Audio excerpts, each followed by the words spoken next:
दीवाना, golden books का दीवाना। पढ़ाई हो जो करनी, जरा जरा भी ना घबराना, गोल्डन बुक्स को अपनाना, अपना इंडिया गोल्डन बुक्स का दीवाना। कक्षा विषय कोई हो, आसान समझ पाना, गोल्डन ही तो है सफलता का पैमाना। गोल्डन ही ला रहा है चेहरे पे मुस्कुराना, मैं गोल्डन का दीवाना, अपना इंडिया बुक्स का दीवाना, गोल्डन बुक्स का दीवाना, गोल्डन बुक्स का दीवाना, गोल्डन बुक्स का दीवाना। गोल्डन हिंदी गंगा नवीनतम NCERT पाठ्य पुस्तक गंगा पर आधारित है और पूरी तरह से CBSE पाठ्यक्रम के अनुरूप है। प्रत्येक पाठ के शब्दार्थ और सारांश सरल भाषा में दिए गए हैं। इसमें गंगा पाठ्य पुस्तक के सभी अभ्यास प्रश्नों के उत्तर शामिल हैं। सारांश को अपनी मातृभाषा में सुनने के लिए विद्यार्थी पुस्तक के फ्रंट कवर पर दिए गए QR कोड को स्कैन करें। इस पुस्तक में अभ्यास और परीक्षाओं के लिए महत्वपूर्ण प्रश्न भी शामिल हैं। साथ ही समझ को मजबूत करने के लिए उत्तरों के साथ वस्तुनिष्ठ प्रश्न और MCQs भी दिए गए हैं। नमस्कार। हिंदी भाषा का गौरव और सम्मान बढ़ाने वाले सभी आदरणीय शिक्षाविदों, विद्वानों एवं सम्मानित प्रतिभागियों को शकुंतला मित्तल का सादर नमस्कार। देश के प्रतिष्ठित प्रकाशन न्यू एज पब्लिकेशन द्वारा आयोजित इस विशेष वेबिनार में आप सभी का हार्दिक स्वागत एवं अभिनंदन करते हुए मुझे बहुत हर्ष एवं गर्व का अनुभव हो रहा है। मुझे बताते हुए बहुत आनंद हो रहा है कि आज के इस वेबिनार में हमारे बीच हिंदी भाषा एवं साहित्य के सुप्रसिद्ध विद्वान, प्रख्यात शिक्षाविद, प्रेरक वक्ता तथा राष्ट्रीय स्तर पर अपनी विशिष्ट पहचान रखने वाले आदरणीय डॉक्टर अशोक बत्रा जी हमारे साथ हमारा मार्गदर्शन करने के लिए मुख्य वक्ता के रूप में उपस्थित रहेंगे। साथ ही हमारे साथ 3 विशिष्ट साहित्यकार एवं शिक्षाविद श्रीमती रचना शर्मा, श्रीमती ऋतु मनचंदा जी और श्रीमती पूनम बांगा जी भी उपस्थित हैं।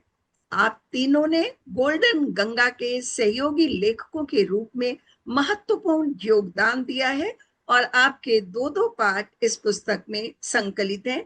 मैं आपका स्वागत करती हूँ। श्रीमती रचना शर्मा एक प्रतिष्ठित लेखिका एवं हिंदी अध्यापिका हैं। वे साहित्यिक परिवार से आती हैं और उनके पिता हिंदी के सुप्रसिद्ध कवि रहे हैं। श्रीमती ऋतु मनचंदा जी पत्रकारिता से लेखन और अध्यापन के क्षेत्र में आई हैं। वर्तमान में आप फरीदाबाद में हिंदी अध्यापन करते हुए साहित्य सृजन में भी सक्रिय हैं। श्रीमती पूनम बांगा जी व्याकरण पुस्तकों की विशिष्ट लेखिका हैं। आप आयशर पब्लिक स्कूल फरीदाबाद में हिंदी अध्यापिका रह चुकी हैं तथा वर्तमान में अपना ऑनलाइन शिक्षण संस्थान संचालित कर रही हैं। आप तीनों आदरणीय विभूतियों तथा मुख्य वक्ता डॉक्टर अशोक बत्रा जी का हम हृदय से स्वागत करते हैं। आपकी गरिमामयी उपस्थिति आज के इस आयोजन को बहुत सार्थक एवं प्रेरणादायी बना रही है। आज हिंदी कक्षा 9वीं के इस वेबिनार में भारत के लगभग प्रत्येक राज्य और शहर से शिक्षक, शिक्षाविद और हिंदी प्रेमी जुड़े हैं। यह हम सभी के लिए बहुत प्रसन्नता का विषय है कि हिंदी के प्रति समर्पित इतने विशाल परिवार का स्नेह और सहयोग हम सबको प्राप्त हो रहा है। साथियों, जैसा कि आप सब जानते हैं कि आज न्यू एज इंटरनेशनल पब्लिकेशन के साथ हम जुड़े हैं, जो केवल भारत ही नहीं बल्कि विश्व के अनेक देशों में अपनी उत्कृष्ट शैक्षिक पुस्तकों और प्रकाशनों के माध्यम से ज्ञान का प्रकाश फैला रहा है। यह प्रकाशन हर स्तर पर और सभी विषयों में 3500 से अधिक टाइटल का प्रकाशन कर शिक्षा जगत की निरंतर सेवा कर रहा है। हजारों लेखकों, लाखों शिक्षकों और करोड़ों विद्यार्थियों के विश्वास का यह नाम न्यू एज पब्लिकेशन शिक्षा के क्षेत्र में अपनी विशिष्ट पहचान बना चुका है।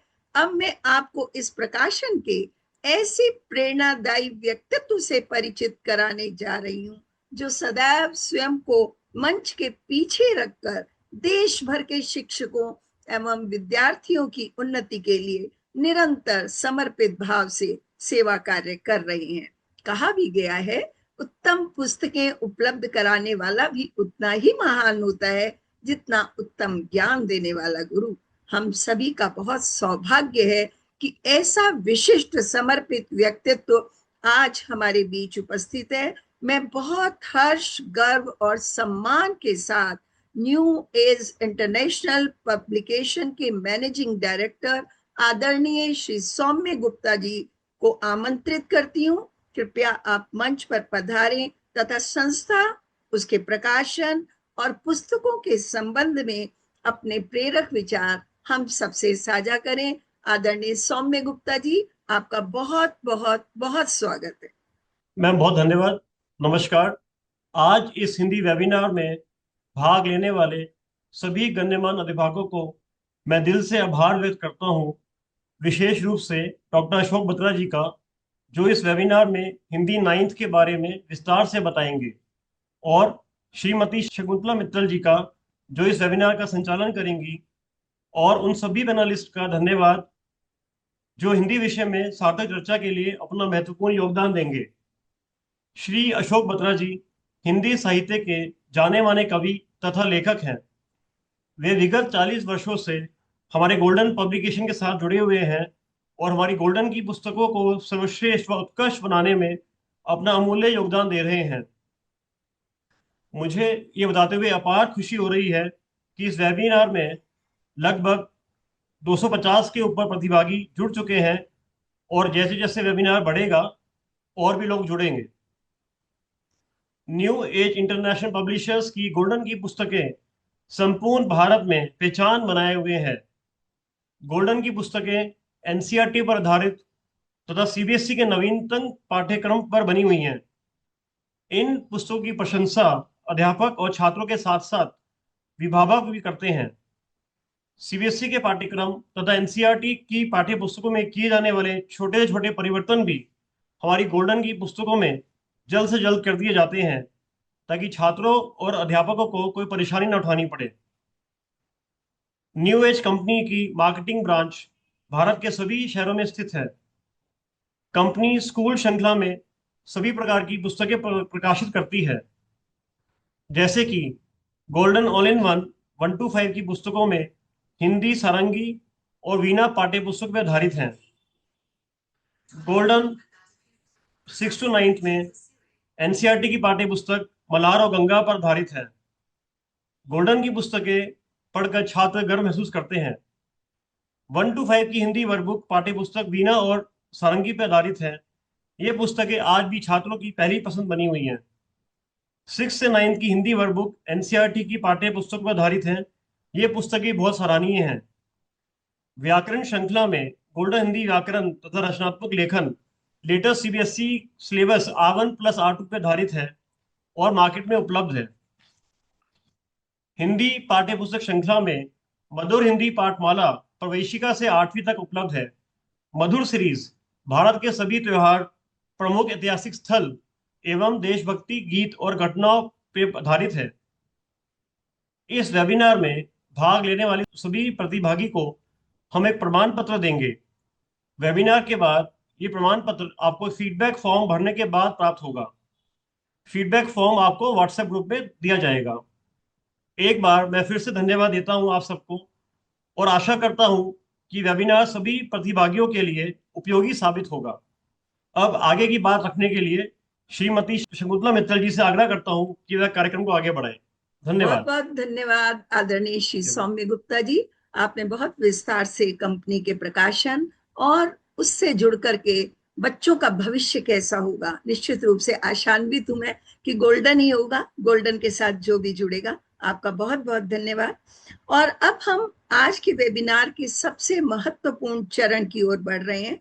ये मेरे लिए बहुत हर्ष और गौरव का विषय है कि आज हमारे बीच हिंदी भाषा एवं साहित्य के सुप्रसिद्ध विद्वान, प्रख्यात शिक्षाविद, प्रेरक वक्ता तथा राष्ट्रीय स्तर पर अपनी विशिष्ट पहचान रखने वाले आदरणीय डॉक्टर अशोक बत्रा जी उपस्थित हैं। डॉक्टर बत्रा जी का वर्षों का अनुभव, शिक्षा के प्रति उनकी गहरी प्रतिबद्धता तथा हिंदी शिक्षण के क्षेत्र में उनका योगदान हम सभी शिक्षकों के लिए बहुत प्रेरणादायी है। बताना चाहूंगी कि पिछले 42 वर्षों से गोल्डन हिंदी पुस्तकों के लेखक एनसीईआरटी द्वारा गठित व्याकरण निर्माण समिति के 5 सदस्यों में से एक, सर्वाधिक लोकप्रिय व्याकरण ग्रंथ के कारण भारतीय प्रकाशक संघ FEPI द्वारा 20-5-6 का बेस्ट ऑथर अवार्ड प्राप्त, हरियाणा साहित्य अकादमी के सदस्य तथा पुरस्कार प्राप्त कवि और वर्तमान में भारत सरकार के आवासन तथा शहरी कार्य मंत्रालय की राजभाषा सलाहकार समिति के आप मानद सदस्य हैं। एक बात और भी बताना चाहूंगी, वाह भाई वाह में भी आपको हम प्राय दूरदर्शन पर देखते रहे हैं और आपकी कविताओं का आनंद लेते रहे हैं। मुझे पूर्ण विश्वास है कि आज का आपका मार्गदर्शन हम सभी के शिक्षण को और अधिक प्रभावशाली और विद्यार्थियों के लिए उपयोगी बनाने में सहायक सिद्ध होगा। आदरणीय डॉक्टर अशोक बत्रा जी, हम सभी की ओर से आपका हार्दिक स्वागत और अभिनंदन करते हैं। सर, आपसे बहुत विनम्र सादर अनुरोध है कि आप अपना मार्गदर्शन प्रदान करें। बहुत बहुत स्वागत डॉक्टर अशोक बत्रा जी। धन्यवाद शकुंतला जी।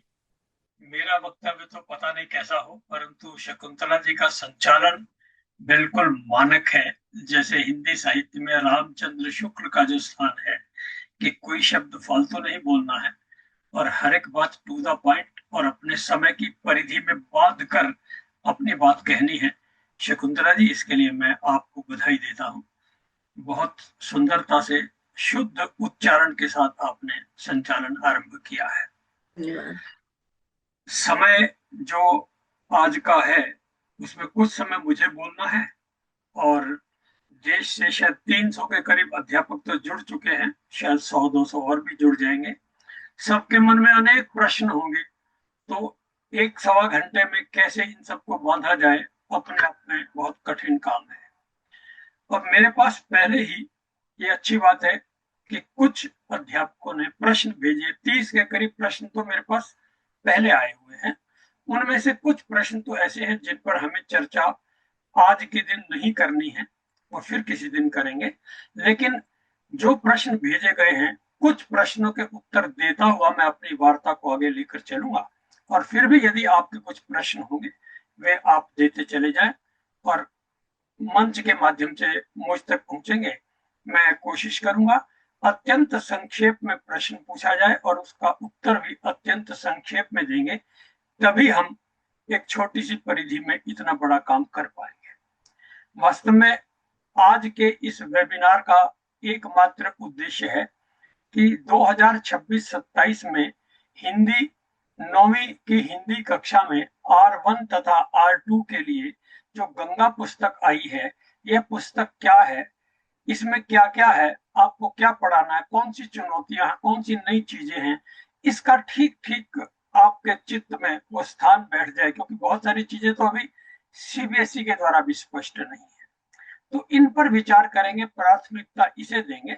समय बचेगा तो कुछ अन्य चर्चा, जैसे मुझे कहा गया इस विषय पर भी आप बता दें।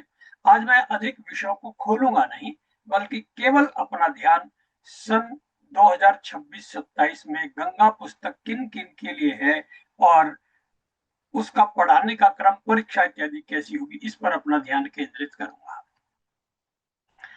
पहली बात तो है कि मैं कॉलेज में पढ़ाता रहा हूं, स्कूल में की कक्षाओं को पढ़ाने का मुझे सौभाग्य नहीं मिला, परंतु क्योंकि मैं व्याकरण लेखक हूं और व्याकरण 10वीं तक होती है, इस कारण से मुझे 10वीं की कक्षा तक के पाठ्यक्रम और उससे जोड़ना पड़ा और ये मैं अपना सौभाग्य मानता हूं। इस 9वीं की पुस्तक गंगा को मैंने लगभग 25 बार पढ़ लिया होगा, क्योंकि जो भी उस पर कोई टिप्पणी लिखता है, मेरा यह अनुभव है कि यदि ढंग से पुस्तक को लिखा जाता है पहले पढ़ते हैं, दोबारा समझने के लिए पढ़ते हैं, फिर सार लिखते हैं, फिर शब्दार्थ खोजते हैं, फिर प्रश्नों के उत्तर खोजते हैं, उत्तर नहीं मिलता फिर पढ़ते हैं। ऐसे करते करते हम लगभग 25-26 बार उस टेक्स्ट को पढ़ जाते हैं। उस पर एक तरह की मास्टरी हो जाती है। जो लिखता है वह सर्वश्रेष्ठ विद्यार्थी होता है, क्योंकि उसको एक एक कोने का पता होता है, यहाँ ये समस्याएं हैं, इनका उत्तर चाहिए होता है।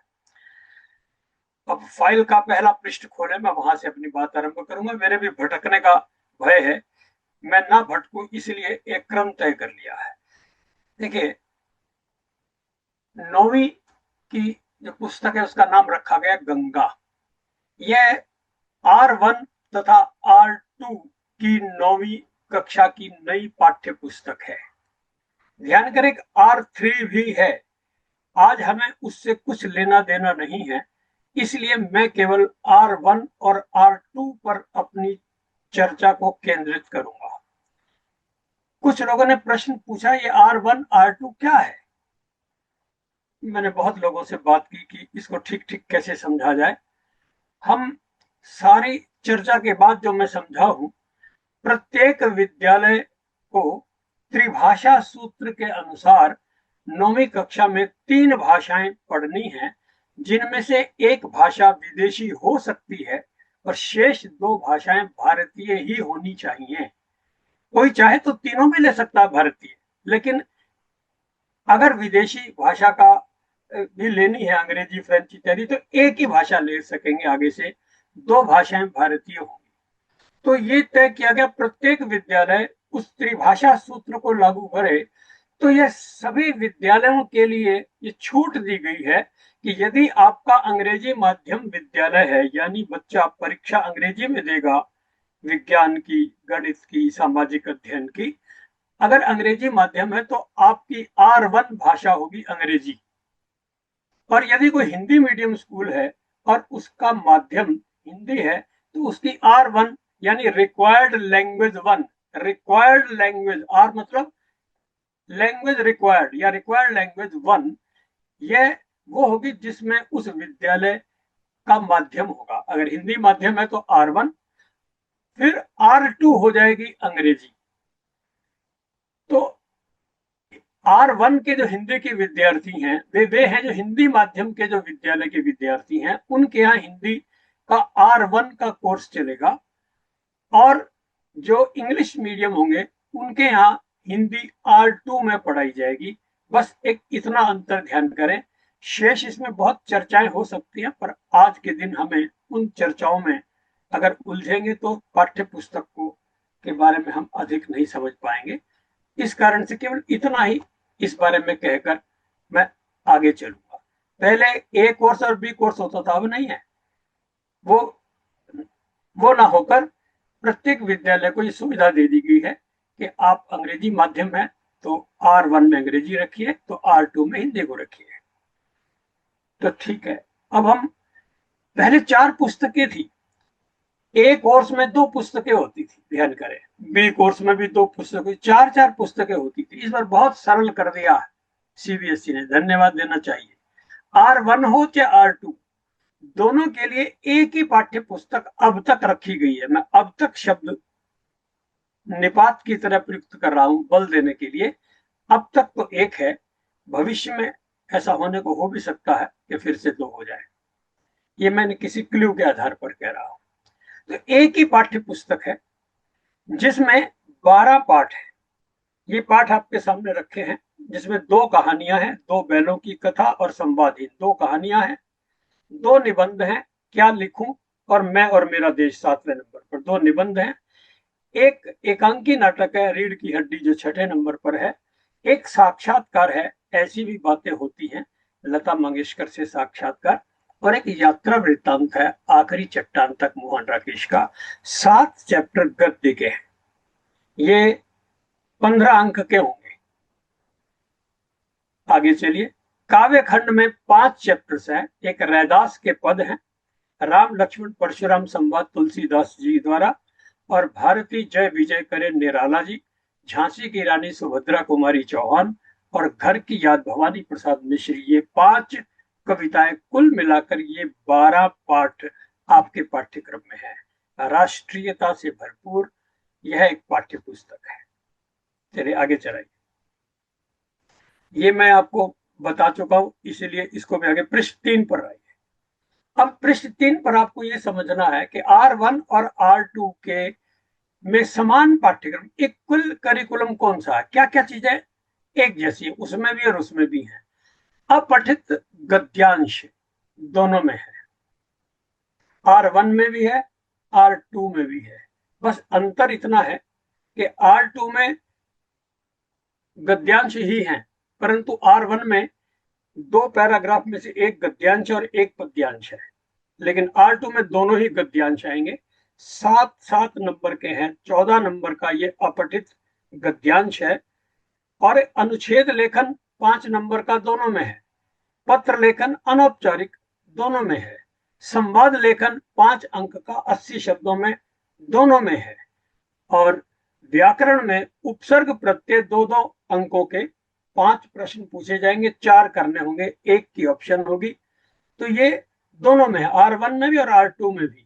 और संज्ञा और सर्वनाम ये भी दोनों में है, यानी ये कॉमन सिलेबस है जिसे R1 और R2 दोनों कक्षाओं में पढ़ाया जाना है। ठीक, चलिए आगे चलते हैं। कौन सा पाठ्यक्रम अलग है? R1 तथा R2 का अलग पाठ्यक्रम क्या है? R1 में एक अपठित पद्यांश भी है 7 अंक का, लेकिन इनके जो अंकों का निर्धारण है ये तय है, चाहे अपठित गद्यांश हो चाहे पद्यांश हो, उसमें 3 प्रश्न एक नंबर के बहुविकल्पी आएंगे। बोल दिया गया बहुविकल्पी, लघुत्तरात्मक नहीं, बहुविकल्पी 3 आएंगे, और 2 प्रश्न 2-2 नंबर के लघुत्तरात्मक हो या अति लघुत्तरात्मक हो, वो दोनों ऑब्लिक कर रखा है। इसका अर्थ क्या होता है, इस धारणा को भी समझें। जब अति लघुत्तरात्मक कहा जाता है तो इसका अर्थ यह है कि उसका उत्तर एक शब्द में भी हो सकता है, एक वाक्य में भी हो सकता है, और चाहे तो 25 से 30 शब्दों तक। बस लघुत्तरात्मक का मतलब है 25 से 30 शब्दों में, यानी लगभग आपकी पाठ्य पुस्तक की 1.5 या 2 लाइनों में। और जब बच्चा लिखता है वो तो 4-1 लाइन ले लेगा, क्योंकि वो खुला खुला लिखता है। तो इतना उत्तर होना चाहिए अपठित गद्यांश में भी और पद्यांश में भी। 14 नंबर का ये हो गया। इसके अतिरिक्त R1 में संज्ञा सर्वनाम तो थी, विशेषण और क्रिया भी R1 में रखी गई है। एक तरह से संज्ञा सर्वनाम विशेषण और क्रिया ये चारों विकारी शब्द हैं। ये 5 में से 4 प्रश्न करने होंगे। यहां मैंने 3 में से 2 लिख दिया है, 5 में से 4 है दरअसल, यदि उन दोनों को भी मिला लिया जाए तो। एक है अर्थ की दृष्टि से वाक्य भेद, तो 5 में से 4 प्रश्न ये पूछे जाएंगे। फिर अलंकार रखे गए हैं पाठ्यक्रम में, शब्द अलंकार केवल रखे गए हैं, अनुप्रास, यमक और श्लेष, ये भी 5 में से 4 प्रश्न विद्यार्थी को करने होंगे। यहाँ थोड़े से आप भ्रम में ना पड़े, मैं आपके सामने एक स्पष्ट कर देना चाहता हूं। इस पूरी पुस्तक में आपको अनुप्रास के उदाहरण तो हैं, आपको रूपक और अतिशोक्ति के भी उदाहरण मिल जाते हैं, लेकिन वो कोर्स में नहीं है। अभी प्रश्न उठेगा तो क्या उस पर प्रश्न पूछा जा सकता है? एक प्रश्न उठेगा, अपने मन में रखिए, इसका उत्तर बाद में लेंगे। वैसे ये CBSE पर छोड़ते हैं कि परीक्षक को ये ध्यान रखना चाहिए कि आपके पाठ्यक्रम में जो रखा गया है, जैसे यमक, श्लेष और अनुप्रास, इन तीनों पर ही प्रश्न पूछा जाना चाहिए। मेरे मन में एक प्रश्न चल रहा है कि यदि पूरी कविताओं में यमक और श्लेष का एक भी उदाहरण ना हो तो इसका अर्थ पाठ्य पुस्तक के बाहर से भी पूछा जा सकता है। वैसे भी अलंकारों में ये कोई बाध्यता नहीं है कि इसके प्रश्न पाठ्यक्रम के अंतर्गत से ही आएंगे, यह कोई बाध्यता नहीं है, कहीं से भी आ सकते हैं। ये 3 यानी शब्द अलंकार आपके पाठ्यक्रम में है, ये मैं R1 की बात कर रहा हूं। और रचनात्मक लेखन में 3 चीजें तो कॉमन थी। सूचना लेखन 80 शब्दों में, यह भी R1 के पाठ्यक्रम में है। ये R1 हो गया पूरा। अब हम चलते हैं R2। R2 में आए हैं 370 अभी तक अध्यापक आ चुके हैं, जो मुझे दिखाई दे रहा है। कुछ लोगों को ये रह गया होगा, उनकी जिज्ञासाएं बाद में होंगी, इसलिए ध्यान से आप सुनते रहिए ताकि आप इन पर प्रश्न कम से कम पूछें। R2 इसमें अलग से व्याकरण कौन सी है? बहुत आसान है। समानार्थी शब्द, ध्यान कर ले, इसे पर्यायवाची कहते हैं। हम पर्यायवाची कहने के इतने आदी हो गए हैं कि समानार्थी शब्द कई बार पूछते रहिए क्या होता है, तो पर्यायवाची शब्द। लेकिन ये लिखा पाठ्य पुस्तक के आधार पर, इसका सीधा सा अर्थ है कि जो भी समानार्थी शब्द परीक्षा में पूछे जाएंगे या पूछे जाने चाहिए, यदि लिख रखा है पाठ्य पुस्तक के आधार पर, तो परीक्षक को चाहिए वे वही शब्द दे जो पाठ्यक्रम के किसी न किसी पाठ में आया है। यदि बाहर से भी पूछता है, उसने पूछ लिया तो पूछ लिया, आप कुछ नहीं करते हो, मुझे तो आपत्ति होती है भाई, ये आपने फिर लिखा किस लिए पाठ्य पुस्तक के आधार पर। इसका अर्थ है कि पाठ्य पुस्तक में जिस भी शब्द का कहीं ना कहीं प्रयोग हुआ है उस पर प्रश्न पूछा जाना चाहिए। इस बात को आप ध्यान रखिएगा, क्योंकि जब प्रश्न पत्र आएगा जरा ये भी सोचिएगा समानार्थी शब्द कहीं पुस्तक की परिधि से बाहर से तो नहीं है। ऐसे मुहावरे, मुहावरे भी 3 में से 2, ये भी पाठ्य पुस्तक के आधार पर है। पाठ्य पुस्तक से केवल ये 2 ही अंश हैं, समानार्थी शब्द और मुहावरे।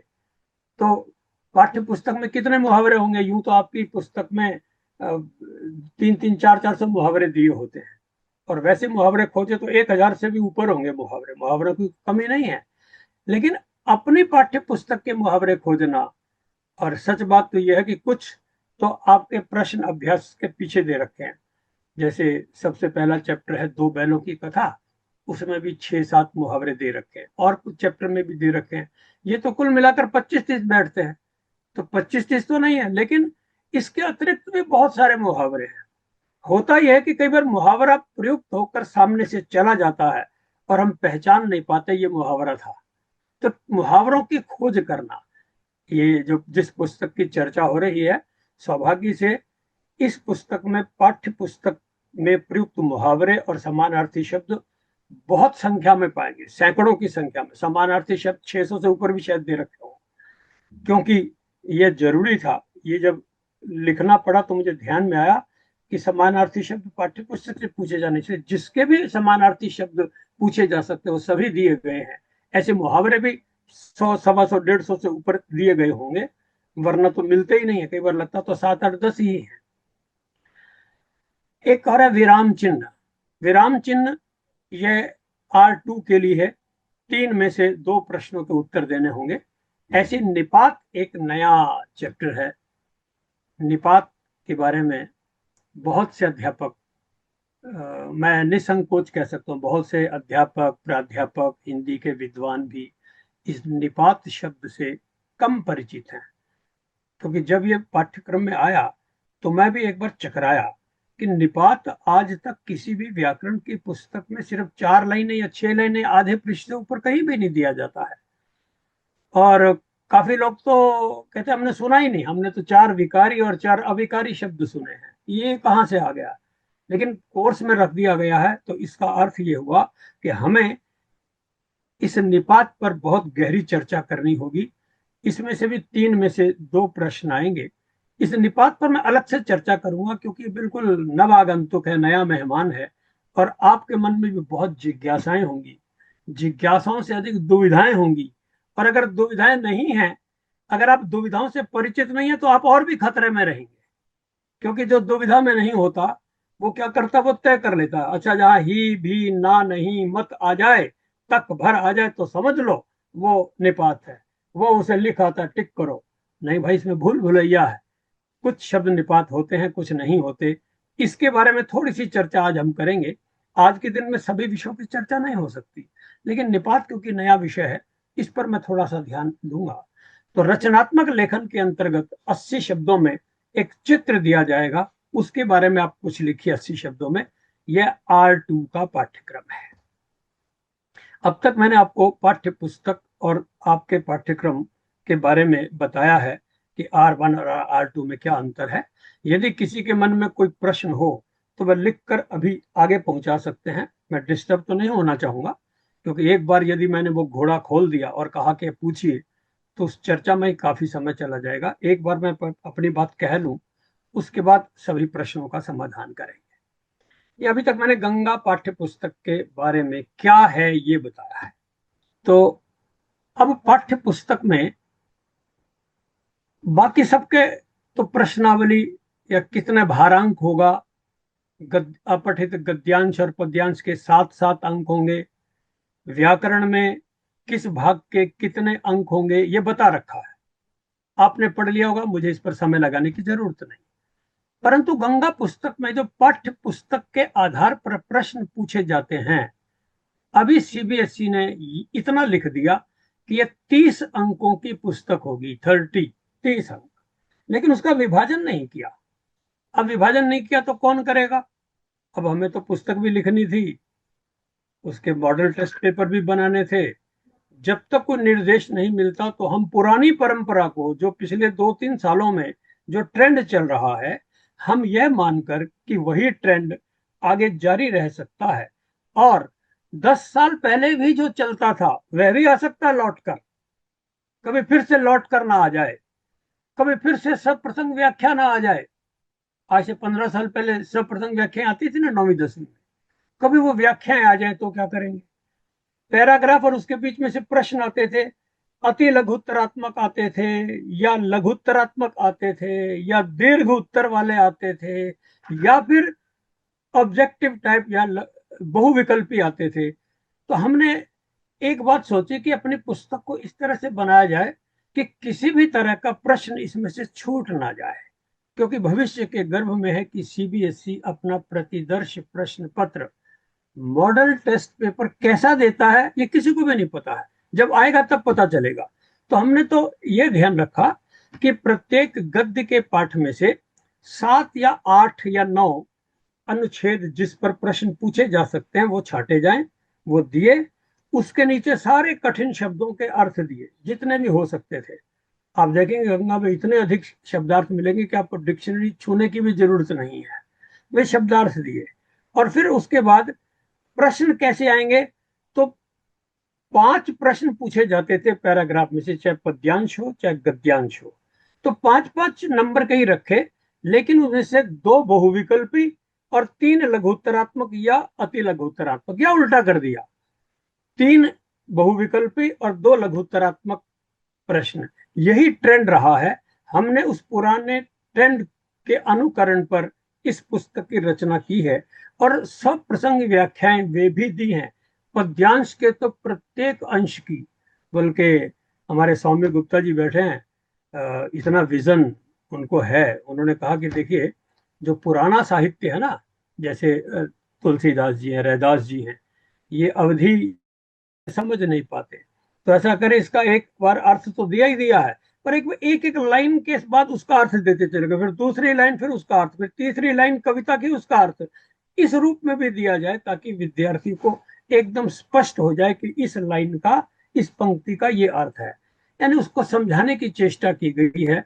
अगर विद्यार्थी के पास आज एआई आ गया है तो एआई से भी ज्यादा सुविधा पुस्तक में हो सकती है। आपको जिस भी पंक्ति का अर्थ समझना है तो उसका अर्थ नीचे दिया हुआ है, इस बात का ध्यान रखा गया है। तो 5-5 अंकों के तो गद्यांश और पद्यांश हो गए। फिर गद्य भाग में से 25 से 30 शब्दों के लघुत्तरात्मक प्रश्न, यानी 25 से 30 शब्द का मतलब है प्रिंटेड बुक में उसकी लाइनें अगर पूरी की पूरी पुस्तक ले ली जाए, पूरा उसकी चौड़ाई ले ली जाए, तो 2 या 3 पंक्तियां ही होनी चाहिए, इससे ज्यादा नहीं होनी चाहिए। अगर आप 2-3 पंक्ति से ज्यादा देते तो आपको पता नहीं चलता, पर 60-70 शब्द दे देते हो और लिखने 25-30 शब्द, दिक्कत हो जाती है। तो इसलिए 25-30 शब्दों के लघुत्तरात्मक प्रश्न दिए जाएं और पिछली परंपरा के अनुसार 2-2-2 अंकों के, 6 अंकों के ये प्रश्न होंगे, जिसमें से अधिकतर चैप्टर कवर भी हो जाते हैं। तो ये गद्य में भी रखा और पद्य में भी रखा, तो 5 और 6 11-11 अंक हो गए, बाकी रह गए 8 अंक।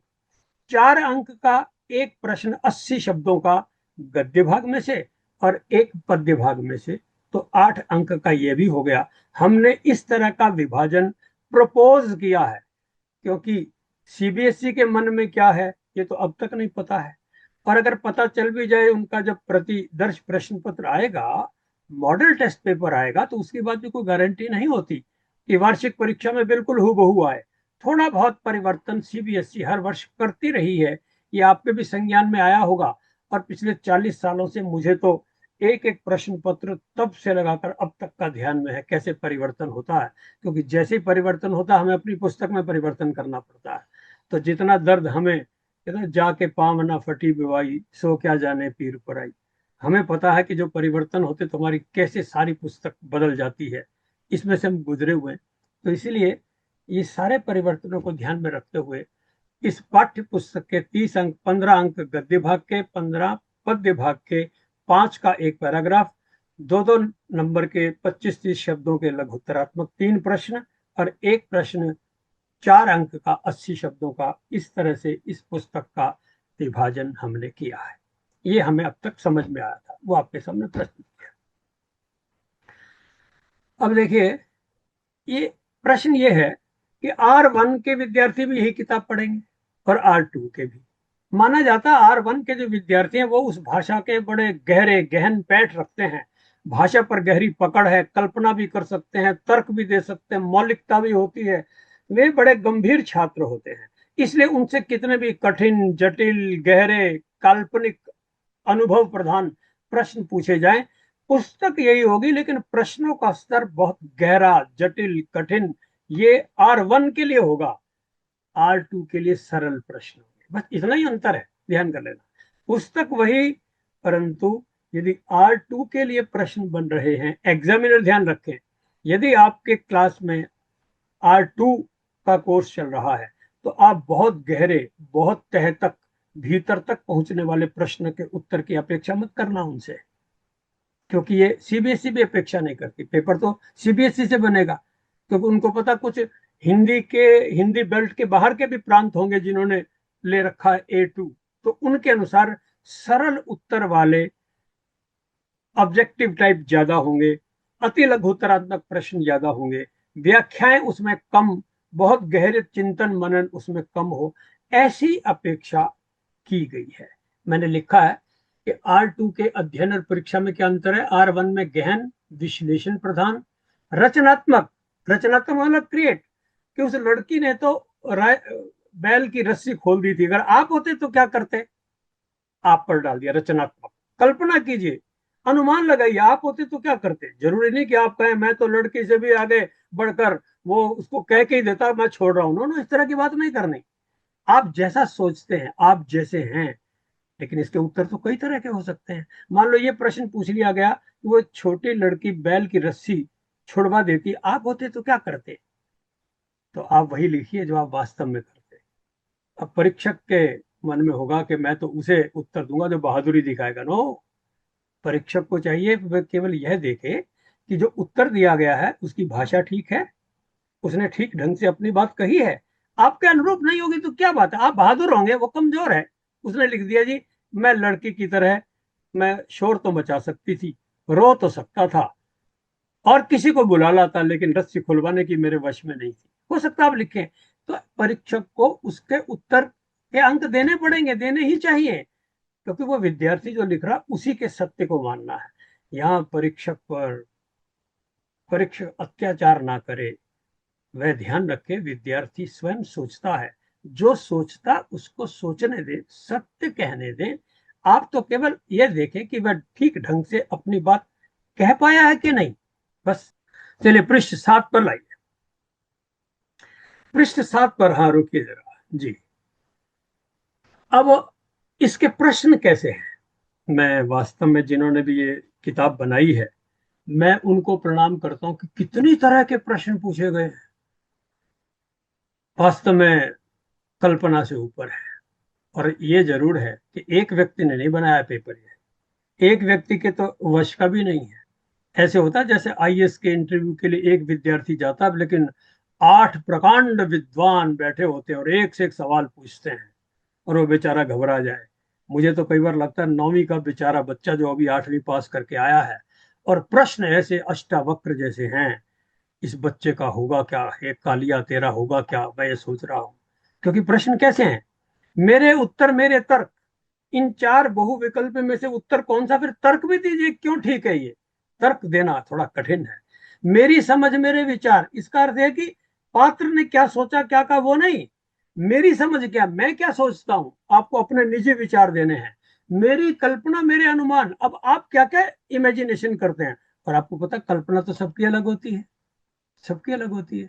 परीक्षक को ध्यान रखना पड़ेगा, कोई व्यक्ति कैसी भी कल्पना कर सकता है, अनुमान कर सकता है। इस तरह के प्रश्न दिए गए हैं। आगे चलिए, चलिए। और मेरे अनुभव, मेरे विचार, आप कहेंगे आपका अनुभव क्या था, फिर आपके क्या विचार बने। इस कहानी के आधार पर, कहानी का कोई प्रसंग दिया जाएगा तो आप कहेंगे क्या ऐसा आपको अनुभव हुआ आपको भी, और ऐसा हुआ तो आपने क्या किया, इस तरह के प्रश्न। फिर विद्या से संवाद, कहानी ले ली, जैसे कहानी एक समीक्षक समीक्षा करता है, कहानी की पड़ताल कर रहे हैं, बताइए कहानी का सौंदर्य किस चीज में है, कहानी की रचना करके दिखाइए। यानी वो, इसका अर्थ यह है कि वो कहानी अब रचना करने में भी सक्षम होना चाहिए, अध्यापक भी और विद्यार्थी भी। इस तरह के प्रश्न दिए गए हैं। विषयों से संवाद, आज का समय और कहानी, जैसे दो बैलों की कथा में कहा पशुओं के लिए क्या क्या कानून होने चाहिए आपके हिसाब से, जिस तरह के आज पशुओं की हालत होती है।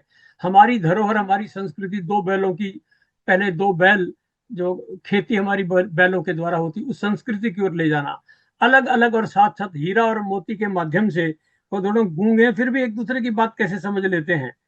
और फिर एक दिया मार्ग खोजोगे कैसे, बैल क्योंकि इधर उधर हो जाते हैं, तो मार्ग कैसे, आप कैसे खोजेंगे, आप फंस गए किसी ऐसी अलग जगह पर, आपको मार्ग नहीं पता तो कैसे खोजोगे। इस तरह के कल्पनात्मक प्रश्न बहुत दिए गए हैं। आगे चलिए। अब मैं ये जानना चाहता हूं कि क्या इस तरह के प्रश्न परीक्षा में भी पूछे जाएंगे, इस पर अभी बात करूंगा। पहले तो आप समझ लीजिए और क्या है, और क्या पूछा गया। आप कहा इस पर डायरी लिखिए, इस पर समाचार लिखिए, ये कहानी जिस ढंग से इसका अंत ऐसा ना तो ऐसा कोई और ढंग का अंत कीजिए। जरा आप कहानीकार बनिए, सोचिए। ये हीरा और मोती को वो झूरी के घर से के सामने से नहीं निकले, कहीं और पहुंच गए तो क्या होता। नई कल्पना कीजिए। एक चित्र कला लेखन, संवाद लेखन के नए नए प्रश्न, और भाषा में व्याकरण की बात आए तो कहा कि आप इनमें से 5 शब्द ऐसे खोजिए, बताइए इसका क्या अर्थ होता, लिखिए। और फिर कोश खोलिए, शब्द कोश खोलिए। ये बहुत अच्छा काम किया है कि हर एक क्लास में एक शब्द कोश होना चाहिए। फिर शब्द कोश उनको पढ़ना सिखाइए। आपने कोई शब्द सोचा था, इसका अर्थ ये था, अब जरा शब्द कोश में देखिए क्या अर्थ है, हो सकता है दोनों में कोई अंतर हो। इस तरह का अभ्यास कराने की कोशिश की गई है। चाहती है सीबीएसई की 9वीं के स्तर पर जो भी बच्चे जिस दिशा में आगे बढ़ सके। भाषा गढ़ते मुहावरे, फिर कुछ मुहावरे उन्होंने निकाल कर दिए हैं, और मुहावरों के आधार पर एक वाक्य उन्होंने बनाया, आपको कुछ का कुछ नए वाक्य आप बनाइए। और फिर कुछ गतिविधियां हैं। आगे चलिए जरा। गतिविधियां, क्या क्या गतिविधियां हैं, रोहतास जी आगे। हाँ, गतिविधियां में कविता लेखन। अब मान लीजिए हीरा और मोती है, हीरा के बारे में एक कविता लिखी है। ये आपको भी अजीब लगता होगा कि आपको लिखनी पड़ जाए तो आप लिख लेंगे, बच्चा कैसे लिखेगा। इसका अर्थ ये हुआ कविता लिखने की शैली और शिल्प, ये भी आपको पता होनी चाहिए। फिर है अभिनंदन पत्र लिखना। हीरा और मोती भाग कर आए और रस्सी तोड़ाकर फिर अपने मालिक के घर आए, घर वापसी हो गई। अब सारे गांव के लोग एक अभिनंदन पत्र लिखिए, हम आपका स्वागत करते हैं, कितना आपका प्रेम है अपने मालिक से। फिर मेरी पहेली, झूरी पर, गया पर, हीरा पर, मोती पर, इस पर कोई पहेली बनाइए। पहेली बनाने की एक पहेली बनाकर दिखाइए, आपको टास्क दिया है तो ये पहेलियां बनाना। फिर है भाषा संगम। एक शब्द के कई शब्द दे रखे प्रत्येक भाषा में, मलयालम में, गुजराती में, एक आजा, और कुछ शब्द खोजिए। और कुछ खोजबीन के प्रश्न हैं, वे ज्ञान बढ़ाने के लिए हैं। हिंदी की परीक्षा से शायद इसका इतना मतलब नहीं। आगे चलिए जरा। इतने सारे प्रश्न हैं, मेरे मन में आ रहा और आपके भी मन में आ रहा होगा, क्या हमें सब पढ़ाना पड़ेगा, क्या हमें सब पढ़ा पाएंगे, क्या परीक्षा में भी पूछा जाएगा आप डायरी लिखिए या समाचार लिखिए, ये पूछा जाएगा। मैंने भी जब इसकी आलोचना की तो मुझे जो आज हमारी मंच संचालिका हैं श्रीमती शकुंतला मित्तल जी ने कहा नहीं ऐसा नहीं है, वो पाठ्यक्रम समिति ये सोचती है कि जो 20 अंक आपके मौखिक परीक्षा के हैं उसके लिए भी तो सामग्री चाहिए, उसका भी टेस्ट लेना है, तो उसमें रचनात्मकता कहाँ से आएगी। तो ये जो पीछे प्रश्न दिए गए हैं, अच्छा चलो डायरी लिखिए, मान लीजिए आज आप फंस गए थे हीरा मोती की तरह से, दो दोस्त खेलते खेलते किसी खेत में जा पहुंचे बैलों की तरह, और आपको पकड़ लिया किसी ने। अब आप इस पर डायरी लिखिए, समाचार लिखिए, आपको नई नई तरह की चीजें इसमें सिखाने की कोशिश की।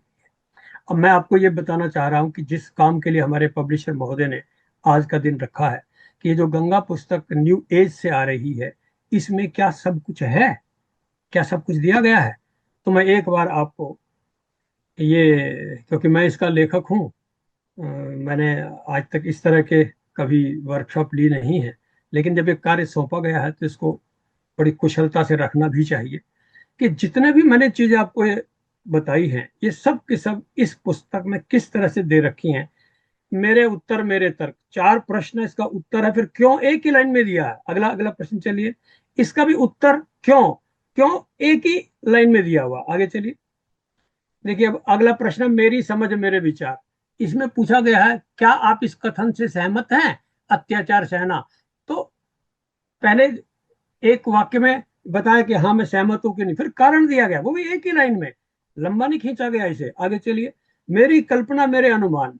प्रश्न है, यदि आप वह छोटी लड़की होते तो बैलों की मदद किस प्रकार करते। सिर्फ 2 ही लाइनों में, क्योंकि परीक्षा में आपको इतना लिखना है, इससे अधिक नहीं जाना है। आगे चलिए, मेरे अनुमान मेरे विचार। अब ऐसे ही काल्पनिक प्रश्न है कि हीरा ने तिरस्कार किया, रे गिरे हुए बैरी पर सींग नहीं चलाना चाहिए। मोती कहता है ये सब ढोंग है, बैरी को ऐसा मारना चाहिए कि फिर ना उठे।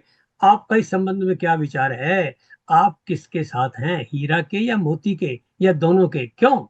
अब 4 नंबर का भी एक सवाल आना है, तो ध्यान कीजिए, वो कितने शब्दों का होगा, 60 से 80। आप देखेंगे उतना ही आकार में और बड़ी सरलता से इसका उत्तर दिया गया। पढ़ने का समय नहीं है, वरना मैं एक आध पढ़कर भी सुनाता। चलिए आगे चलिए, आगे है कहानी की पड़ताल। आगे चलिए, कहानी की पड़ताल का मतलब कहानी में क्या क्या होता है। उन्होंने अपनी ओर से काल्पनिक का कोई एक कहानी लिखिए, उसका शीर्षक और लेखक का नाम लिखिए, एक विषय दीजिए, कोई क्रिया, कोई देश काल तथा मुख्य विचार, उसके चरित्र परिणाम, कहानी लिखिए कोई। तो मैंने अपनी एक कहानी कभी लिखी थी, वो लिख दी, कोरोना का डॉक्टर, शीर्षक और लेखक। और एक छोटी सी कहानी बनाई, आप पढ़ेंगे तो आपको शायद अच्छी लगे तो मुझ तक जरूर बताना कि हाँ हमें कहानी कैसी लगी। इसका भी उत्तर मैंने लिख दिया, कभी ऐसा ना लिख दीजिए विद्यार्थी स्वयं करें, ऐसा नहीं छोड़ा, उसका उत्तर दिया गया। आगे चलिए, आगे ये चलिए हो गया, आगे आगे चलिए। अब आइए, कहानी का सौंदर्य, कहानी की ब्यूटी किस चीज में होती है। जैसे चित्रात्मक भाषा, ये खाली स्थान दे रखे हैं, इसे आप भरिए। एक एक तो दे रखा है परीक्षक ने उदाहरण, दूसरा खाली स्थान रखा है, हमने हर एक के खाली स्थान भर रखे हैं। जैसे रुकिए अब जरा, संवादात्मकता, ये झूरी ने मजूरी से कहा थोड़ी सी खली क्यों नहीं डाल देता, मालकिन मुझे मार ही डालेगी, चुरा कर डाला ना दादा, पीछे से तुम भी उन्हीं की तरह से कहोगे। ये संवाद है। आगे विरोधाभास, एक तो मैं आपसे कहना चाहूंगा, बहुत से लोग विरोधाभास को नहीं समझते, वो विरोधाभास को विरोध समझते हैं। विरोध नहीं होता, विरोधाभास का मतलब विरोध का आभास, विरोध जैसा लगता पर है नहीं, उसको कहते हैं विरोधाभास।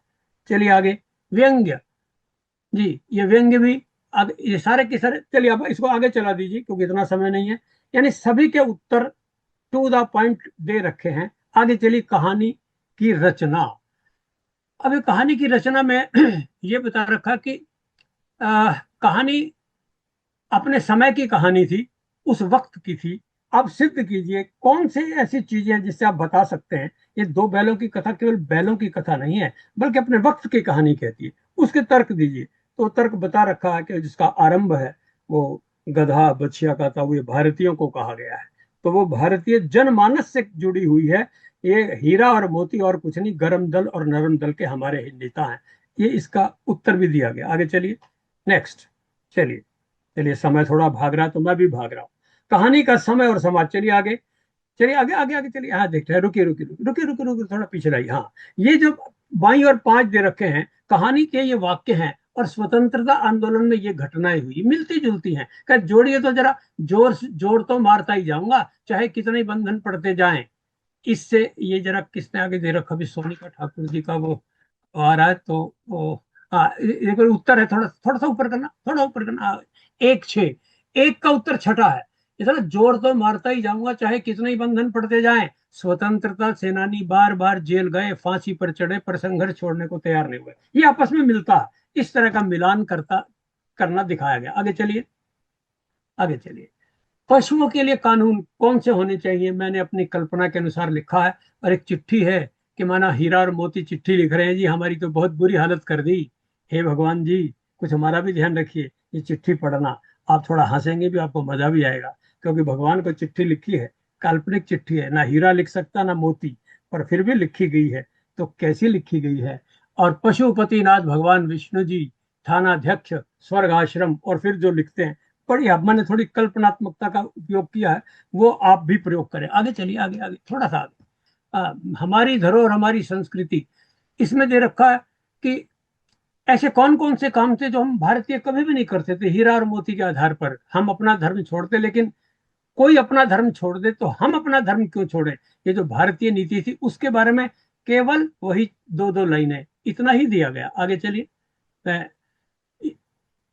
और ये देखा, अगर आपकी कक्षा में एक ऐसा मित्र है हीरा मोती, जैसे आप शांत है, दूसरा गुस्सैल है, तो आप एक दूसरे से कैसे रहोगे?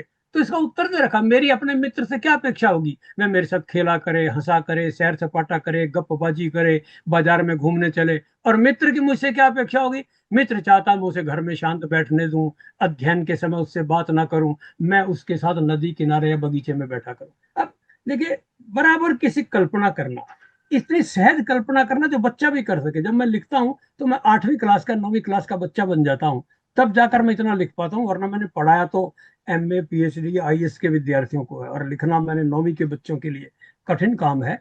परंतु जब सूरदास नारी ना होकर भी मैया मोरी मैंने माखन खाया लिख सके, तो कोई भी व्यक्ति उस स्तर पर आकर लिख सकता। तो मैं 9वीं के स्तर पर आकर ये सारा कुछ लिख रहा हूँ। आगे चलिए।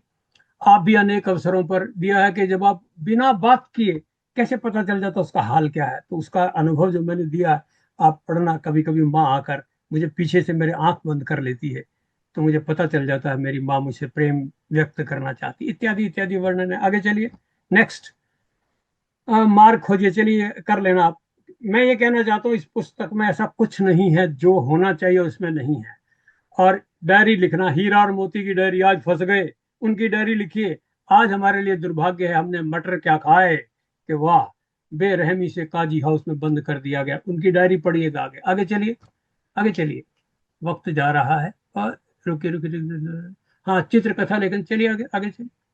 मुझे लगता है कि एक ही चैप्टर में कितनी चीजें हैं, घटना है और उसका वर्णन। आगे चलिए, ये सब दिखाने के लिए सब पुस्तक में है। और आगे चलिए, व्याकरण की बात आ गई।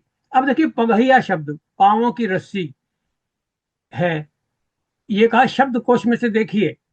मैंने देखा पांवों की रस्सी, ये ठीक निकला, डिक्शनरी देखी तो ठीक निकला। फिर बेतहाशा, मैंने लिखा अंधाधुंध, लेकिन डिक्शनरी में पाया बहुत तेजी से। देखिए, मैंने लिखा कोश में बहुत तेजी से था, मैंने क्या कर दिया, अंधाधुंध। बेतहाशा भागा जा रहा था, अंधाधुंध भागा जा रहा था, पर कोश का तो अंधाधुंध नहीं होता भैया, ये क्या होता, बहुत तेजी से। तो यानी कोश देखना आना। उन्मत्त मैंने लिख दिया पागल, कोश में लिखा था नशे में चूर। यानी मैंने दोनों अर्थ दिए हैं जो हम वैसे सोचते हैं बिना डिक्शनरी के, और डिक्शनरी हमें कैसे ठीक करती है, इसका बिल्कुल प्रैक्टिकल रखा है सामने। आगे चलिए जरा, भाषा गढ़ते मुहावरे। और आगे चलिए, मुहावरे ये उन्होंने कितने दे रखे, 8।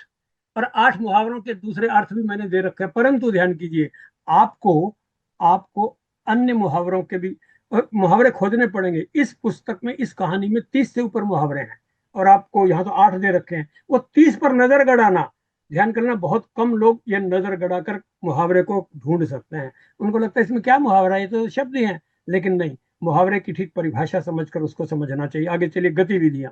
गतिविधियां भी गजब की हैं। हाँ, कविता लिखी है, किस पर, गीत लिखा हो हीरा और मोती की प्रशंसा में। अब मैं क्योंकि खुद कवि हूं, लिखता हूं, तो मैंने लिखा, स्वागत है वे वीर, हे वीर तुम्हारा, स्वागत है हे वीर, मोती में है गुस्सा ज्यादा, पर हो रही है धीर, मोती सबको मजा चखा दे, अकड़ू खां को धूल चटा दे, पर हीरा है सचमुच हीरा, समझे समझे उसकी पीर, स्वागत है हे वीर। एक कविता है, इतनी आसान कविता लिखे कि बच्चा भी कोशिश, ऐसी तो मैं भी लिख सकता हूँ। तो कविता में बड़बोलापन या फिर बड़े बड़े शब्द नहीं होने चाहिए, बड़ों के अनुसार ना होकर बच्चे के अनुसार कविता होनी चाहिए। आगे चले, अभिनंदन पत्र। एक अभिनंदन लिखना है, हीरा और मोती आए, हम अभिनंदन करते, इसको पढ़ना, ग्राम बाल सभा। और देखिए, जो बच्चे हैं तो बच्चे कैसी भाषा प्रयोग करते हैं, आप में प्रेम है, स्वामी भक्ति है, वीरता है, संघर्ष की शक्ति है, आपने दोस्ती का उदाहरण प्रस्तुत किया है, भगवान को सबको ऐसी दोस्ती मिले। छोटे छोटे शब्दों में ग्राम बाल सभा जैसे लिख सकती है, बिल्कुल वही भाषा उठाना जो लिख रहा। आगे चलिए। अभिनंदन पत्र के बाद चलिए, रुकिए रुकिए रुकिए, बाल सभा में भाषण देना। अब भाषण कहते छोटा सा भाषण, और उसकी जो शब्दावली, मित्रों मेरा सौभाग्य। चलिए आगे, ये आप पढ़ना, मेरे तो लिखे हुए हैं, अच्छे लगेंगे तो आप मुझे जरा बताना। अब पहेली बनाई, नई चीज है, समाचार पर पहेली बनाइए। नई नई नित बात बताता, कहाँ क्या हुआ सब बतलाता, रहता सदा नया हर बार, क्यों सखी साजन ना समाचार। अब ये तो मैंने दिया दूसरे चैप्टर से, ये कौन सा चैप्टर है? तुलसीदास जी वाला चैप्टर है। आगे चलिए जरा, इसको मन के ऊपर, नाग पे ऊपर, अब मैं इस पर लाता हूँ। हाँ, हीरा, हीरा कैसा है, झूरी कैसा है, तो इसकी जरा पर पढ़ना भी। बैल कैसा, हम खेती उपजाने वाले, अपनी जान लगाने वाले, अपने स्वामी की भक्ति में जीने वाले मरने वाले, फिर भी रहते मौन, बतलाओ हम कौन।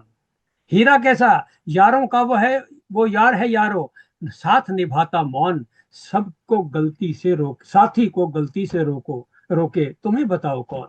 और झूरी कैसा है, प्यार है मन में, चाह है मन में, पर रह जाता मौन, अपनी पत्नी से डरता है, तुम्हें बताओ कौन। अब मोती कैसा है, डील डॉल में लंबा चौड़ा, हर पल है तैयार हथौड़ा, जुल्म सहे ना मौन, यारो तुम ही बतलाओ वो ऐसा प्राणी कौन। और गया कैसा है, प्यार की भाषा नहीं जानता, जोर जबर की राह ठानता, फिर बोलो ऐसे स्वामी को अपनाएगा कौन, बोलो रहो न मौन। ये इस तरह की जो पहेलियां लिखने का मुझे मौका मिला, मुझे अच्छा लगा। इस किताब के बहाने थोड़ा बहुत मुझे भी कविता लिखने का जो शौक चर्राया रहता है, उसका कुछ मुझे अवसर मिल गया। आगे चलाइए। वस्तुनिष्ठ, अब रुकिए, ये जितने भी प्रश्नों के उत्तर इसमें, और हर एक चैप्टर में इसी शैली को अपनाया गया है। एक मुख्य काम था कि इस पुस्तक में आपकी जो जो अपेक्षाएं किसी पुस्तक से होती हैं, किसी पुस्तक से क्या अपेक्षा होती है, भाई सार ठीक दे, सारे प्रश्नों के उत्तर पीछे वाले वो दे दें, जो परीक्षा में प्रश्न आ जाते वो दे दें, एक माइंड मैप दे दें कि एक पेज पर लिखते हैं, इसको देखा और देखते सारा चैप्टर समझ में आ जाए, ऐसा दे दें। ये सब कुछ उसमें होना चाहिए। शब्दार्थ इतना कि डिक्शनरी देखनी ना पड़े, क्योंकि मैं जानता हूँ 5% हिंदी के अध्यापकों के घर में डिक्शनरी है, वो रखते ही नहीं हिंदी की डिक्शनरी, तो हिंदी की डिक्शनरी देखनी ना पड़े, इसी में शब्दकोश का वो डाल दे। कितने शब्द दे रखे हैं, देखेंगे तो आप हैरान हो जाएंगे, पूरा पूरा पेज शब्दार्थों से भरा हुआ है। और फिर अब जो प्रश्न पूछे जाएंगे, वस्तुनिष्ठ प्रश्न। वस्तुनिष्ठ का मतलब जिसको बहुविकल्पी कहते हैं, इस तरह के प्रश्न दे रखे 10-12 दे रखे। आगे चलिए आगे चलिए आगे। हाँ, नेक्स्ट, ये रिक्त स्थान की पूर्ति, ये भी आ सकते हैं, इस तरह के प्रश्न दे रखे हैं। सत्य सत्य, ये ठीक है कि गलत, इस तरह के प्रश्न आ सकते हैं, वो भी दे रखे हैं। कथन और कारण वाले, एक कथन और कारण वाले, तर्क वाले, ये भी दे रखे हैं। आगे चलिए आगे चलिए, इस पर कुछ कहना नहीं मुझे। अन्य महत्वपूर्ण परीक्षा उपयोगी प्रश्न, जो परीक्षा वाले वे तो आ ही गए, लेकिन और कौन से आ सकते हैं, ध्यान कर लेना। क्या जो पुस्तक आप लेते हैं उसमें सारे के सारे ऐसे प्रश्न तो नहीं दे रखे जिसके उत्तर 60 शब्दों से ऊपर है। भाई एक वाक्य में या एक शब्द में भी उत्तर दिया जाता है, ऐसे भी तो आएंगे ना। छोटे अति लघुत्तरात्मक का मतलब है केवल एक वाक्य में या उससे भी कम में, या फिर 25-30 शब्दों में। तो इस पुस्तक में इस तरह के प्रश्न दे रखे, देखिए अति लघुत्तरात्मक है काफी सारे। चलिए आगे आगे चलाते रहिए। अब रोहतास जी जरा आगे चलाइए। अब ये लघुत्तरात्मक भी है कुछ जिसमें 25 से 30 शब्दों के, ये भी हैं। आगे चलिए और आगे चलिए आगे चलिए। ये लघुत्तरात्मक के बाद ये लघुत्तरात्मक चल रहे हैं, और आगे चलिए। अब ये आ गए दीर्घोत्तरात्मक, जो 80 शब्दों के हैं, वे भी दे रखे हैं। आगे चलिए। मुझे लगता है हमारा काम पुस्तक के बारे में, मैंने केवल एक चैप्टर दिखाया है, एक चावल से ही आप पूरी की पूरी पात्र की परीक्षण कर सकते हैं। सारी दिखाने लग गया तो आप कहेंगे जी बस भी करो, रुको जरा रुको। और देखिए लास्ट में दे रखा है, कुछ बच्चों को करने के लिए भी दे दो। अब इसको उत्तर नहीं दे रखे हैं, कुछ बहुविकल्पी हैं, बच्चा करे। रिक्त स्थान, वे भी बच्चों के लिए दे रखे हैं। आगे चलिए आगे चलिए, पढ़ना नहीं है मुझे, दिखाना है केवल। कथ्य और कारण वाला भी प्रश्न दे रखा, मिलान करें एक किसके साथ मिलना, ये मिलान वाले प्रश्न भी दे रखे हैं। आगे चलिए आगे चलिए। अति लघुत्तरात्मक भी कुछ प्रश्न दे रखे हैं, यानी, और फिर लघुत्तरात्मक 25-30 शब्दों वाले भी कुछ प्रश्न अभ्यास के लिए दे रखे हैं, और फिर दीर्घ उत्तरात्मक प्रश्नों के भी अभ्यास, यानी जो एक अध्यापक की एक इच्छा होती है वह सब कुछ इसमें दे रखा है। चलिए, ये बात हुई पूरी। अब मैं कुछ और बातें जो पुस्तक के बारे में तो बता दिए, कुछ लोगों ने जो प्रश्न मेरे से पूछे हैं, कुछ ने पूछा ये बताइए भाषा कौशल और नवाचार हिंदी सर में कैसे, व्याकरण कैसे पढ़ाई जाए, ऐसा सर यदि आप आज्ञा दें तो जरा, मैं प्रश्न नहीं लेकिन बहुत सुंदर जो टिप्पणियां आ रही हैं एक दो पढ़ देना चाहती हूँ, क्योंकि बहुत मन से उन्होंने सुना है और सभी ने आपको आपकी बातों का अनुमोदन भी किया है। सरल, रोचक और व्यावहारिक ढंग से समझाया आपने। स्नेहा जी लिखती हैं, श्रीमान बहुत अच्छा मार्गदर्शन। लक्ष्मी नारायण तिवारी जी भी यही बात कहती हैं। और नीलम गौर जी कहते हैं, बहुत ही प्रयोगात्मक एवं अध्यापन में सहायक वेबिनार। और डॉक्टर आनंद कुमार त्रिपाठी जी ने कहा है, बहुत सुंदर परिचर्चा, सदैव की भांति बत्रा जी पूरे उत्साह और ऊर्जा के साथ हमारा मार्गदर्शन कर रहे हैं। दिलशाद अंसारी जी लिखते हैं, सर आपको कितना समय लगा इस कार्य में, यानी वो बहुत अधिक प्रभावित हुए हैं आपके कार्य से। कविता यादव जी इतनी ज्यादा प्रभावित हुई हैं कि वे चाहती हैं कि कक्षा 12 के लिए भी आप हिंदी गोल्डन उन्हें भेजें।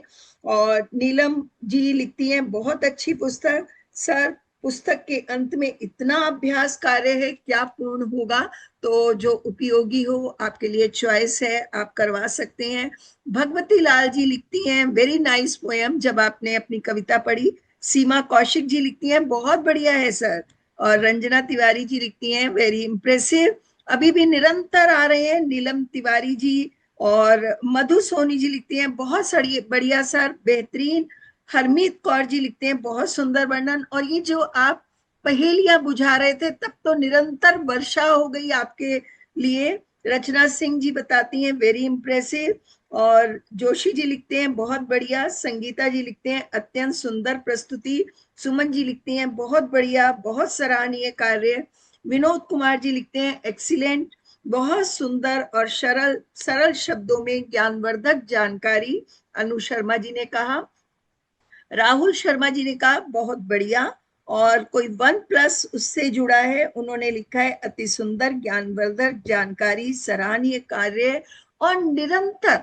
मतलब ये बताना बहुत आवश्यक था, क्योंकि उनकी प्रशंसा, उनका अनुमोदन, ये हमारे न्यू एज पब्लिकेशन के लिए, हमारे लेखकों के लिए और विशेष रूप से डॉक्टर बत्रा आपके लिए बहुत ही बड़ी ऊर्जा है, बहुत संबल है। और प्रवीण जी अभी भी निरंतर ये आ रही हैं और आप अपना उद्बोधन पुनः बढ़ाइए। मैं क्षमा चाहूंगी, मुझसे रुका नहीं गया, इतनी सारी मुझे लगा कि बाद में समय नहीं मिलेगा, और वे जुड़े हुए हैं सब और इतनी तारीफ कर रहे हैं और पब्लिकेशन की भी बहुत तारीफ कर रहे हैं, क्योंकि जैसे कि आपने बताया कि एक एक पंक्ति का भी विवरण देने के लिए, स्पष्ट करने के लिए आपको आदरणीय गुप्ता जी ने कहा और आपने किया। अभी भी आ रहा है गोल्डन प्रकाशन की ओर से, बेहतरीन महोदय, बहुत बढ़िया पुस्तक, बहुत उपयोगी और जानकारी। तो मैं क्षमा चाहूंगी, लेकिन अब आप अपना उद्बोधन अंत की तरफ लेकर जाइए। बहुत बहुत धन्यवाद डॉक्टर अशोक बत्रा जी। और शकुंतला जी, ठीक समय पर आपने यूं थोड़ा सा अंतराल दे दिया, क्योंकि मेरे पास भी सामग्री इतनी है कि मुझे लगता है इतने सीमित समय में कैसे ये सब कह जाऊं। तो अभी दूसरे सत्र में मैं एक प्रश्न पूछा गया कि भाषा है, व्याकरण है, इसको रोचक कैसे बना, को नवाचार कैसे हो। मैं आपको नवाचार की कुछ वो देता हूं। जैसे अभी इस पुस्तक में मैंने डाली नहीं है, डालूंगा। अब मुझे प्रत्यय समझाना, उपसर्ग समझाना है, तो मुझे लगता है उपसर्ग क्या है। मुझे लगता है कभी कभी तो लगता है ये उपसर्ग किसी नाट्यशाला का मेकअप मैन है, जो किसी को मूछ तो किसी को दाढ़ी, किसी को बिंदी तो किसी को साड़ी, किसी को दुरदुरा दे तो उसको दुर्दांत बना देता है, किसी को अपना ले तो उसे सुशांत बना देता है, और किसी पर हो जाए मेहरबान तो भ्रांत को भी संभ्रांत बना देता है। यह है उपसर्ग, जो शब्द से आगे चलता है और उसकी दिशा बदल देता है। एक टहनी पर कई कई अंगूर के गुच्छे लटका देता है। और प्रत्यय क्या है? प्रत्यय कहता मैं प्रत्यय हूं, भाषा का दर्जी हूं, हेयर ड्रेसर हूं, सबका हुलिया मैं ही सजाता हूं, सबकी अंगनाओं के परिधान अलग अलग सिलवाता हूं, बंदर को ईया से सजाकर बंदरिया बनाता हूँ, शेर को नी पहनाकर शेरनी बनाता हूँ, हिरण को ई से सजाकर हिरणी बनाता हूँ, सर्प में इणी लगाकर सर्पणी बनाता हूँ, हाथी को इनी पहनाकर हथनी बनाता हूँ, और सबसे इज्जतदार है पंडित या गुरु, उनके साथ आइन लगवाता हूँ, पंडित से पंडिताइन और गुरु से गुरुआइन मैं बनाता हूँ। कोई कितना इज्जतदार है ये मैं बतलाता हूँ। मैं फैशन डिजाइनर हूँ, सबके बाल वाल और ड्रेस कोड मैं बनाता हूँ, सोना से सुनार, सुनार से सुनारिन, उसी से सुनहरा बनाता हूँ, कभी उसे सोनू, कभी मेरा सोना, कभी सोनम बुलाता हूँ, ये सारे रूप मैं प्रत्येक खुद बनाता हूँ। जी, मैं भाषा का डिजाइनर कहलाता हूँ। मैंने अपनी अपनी तरह से व्याकरण को इस तरह से रखा।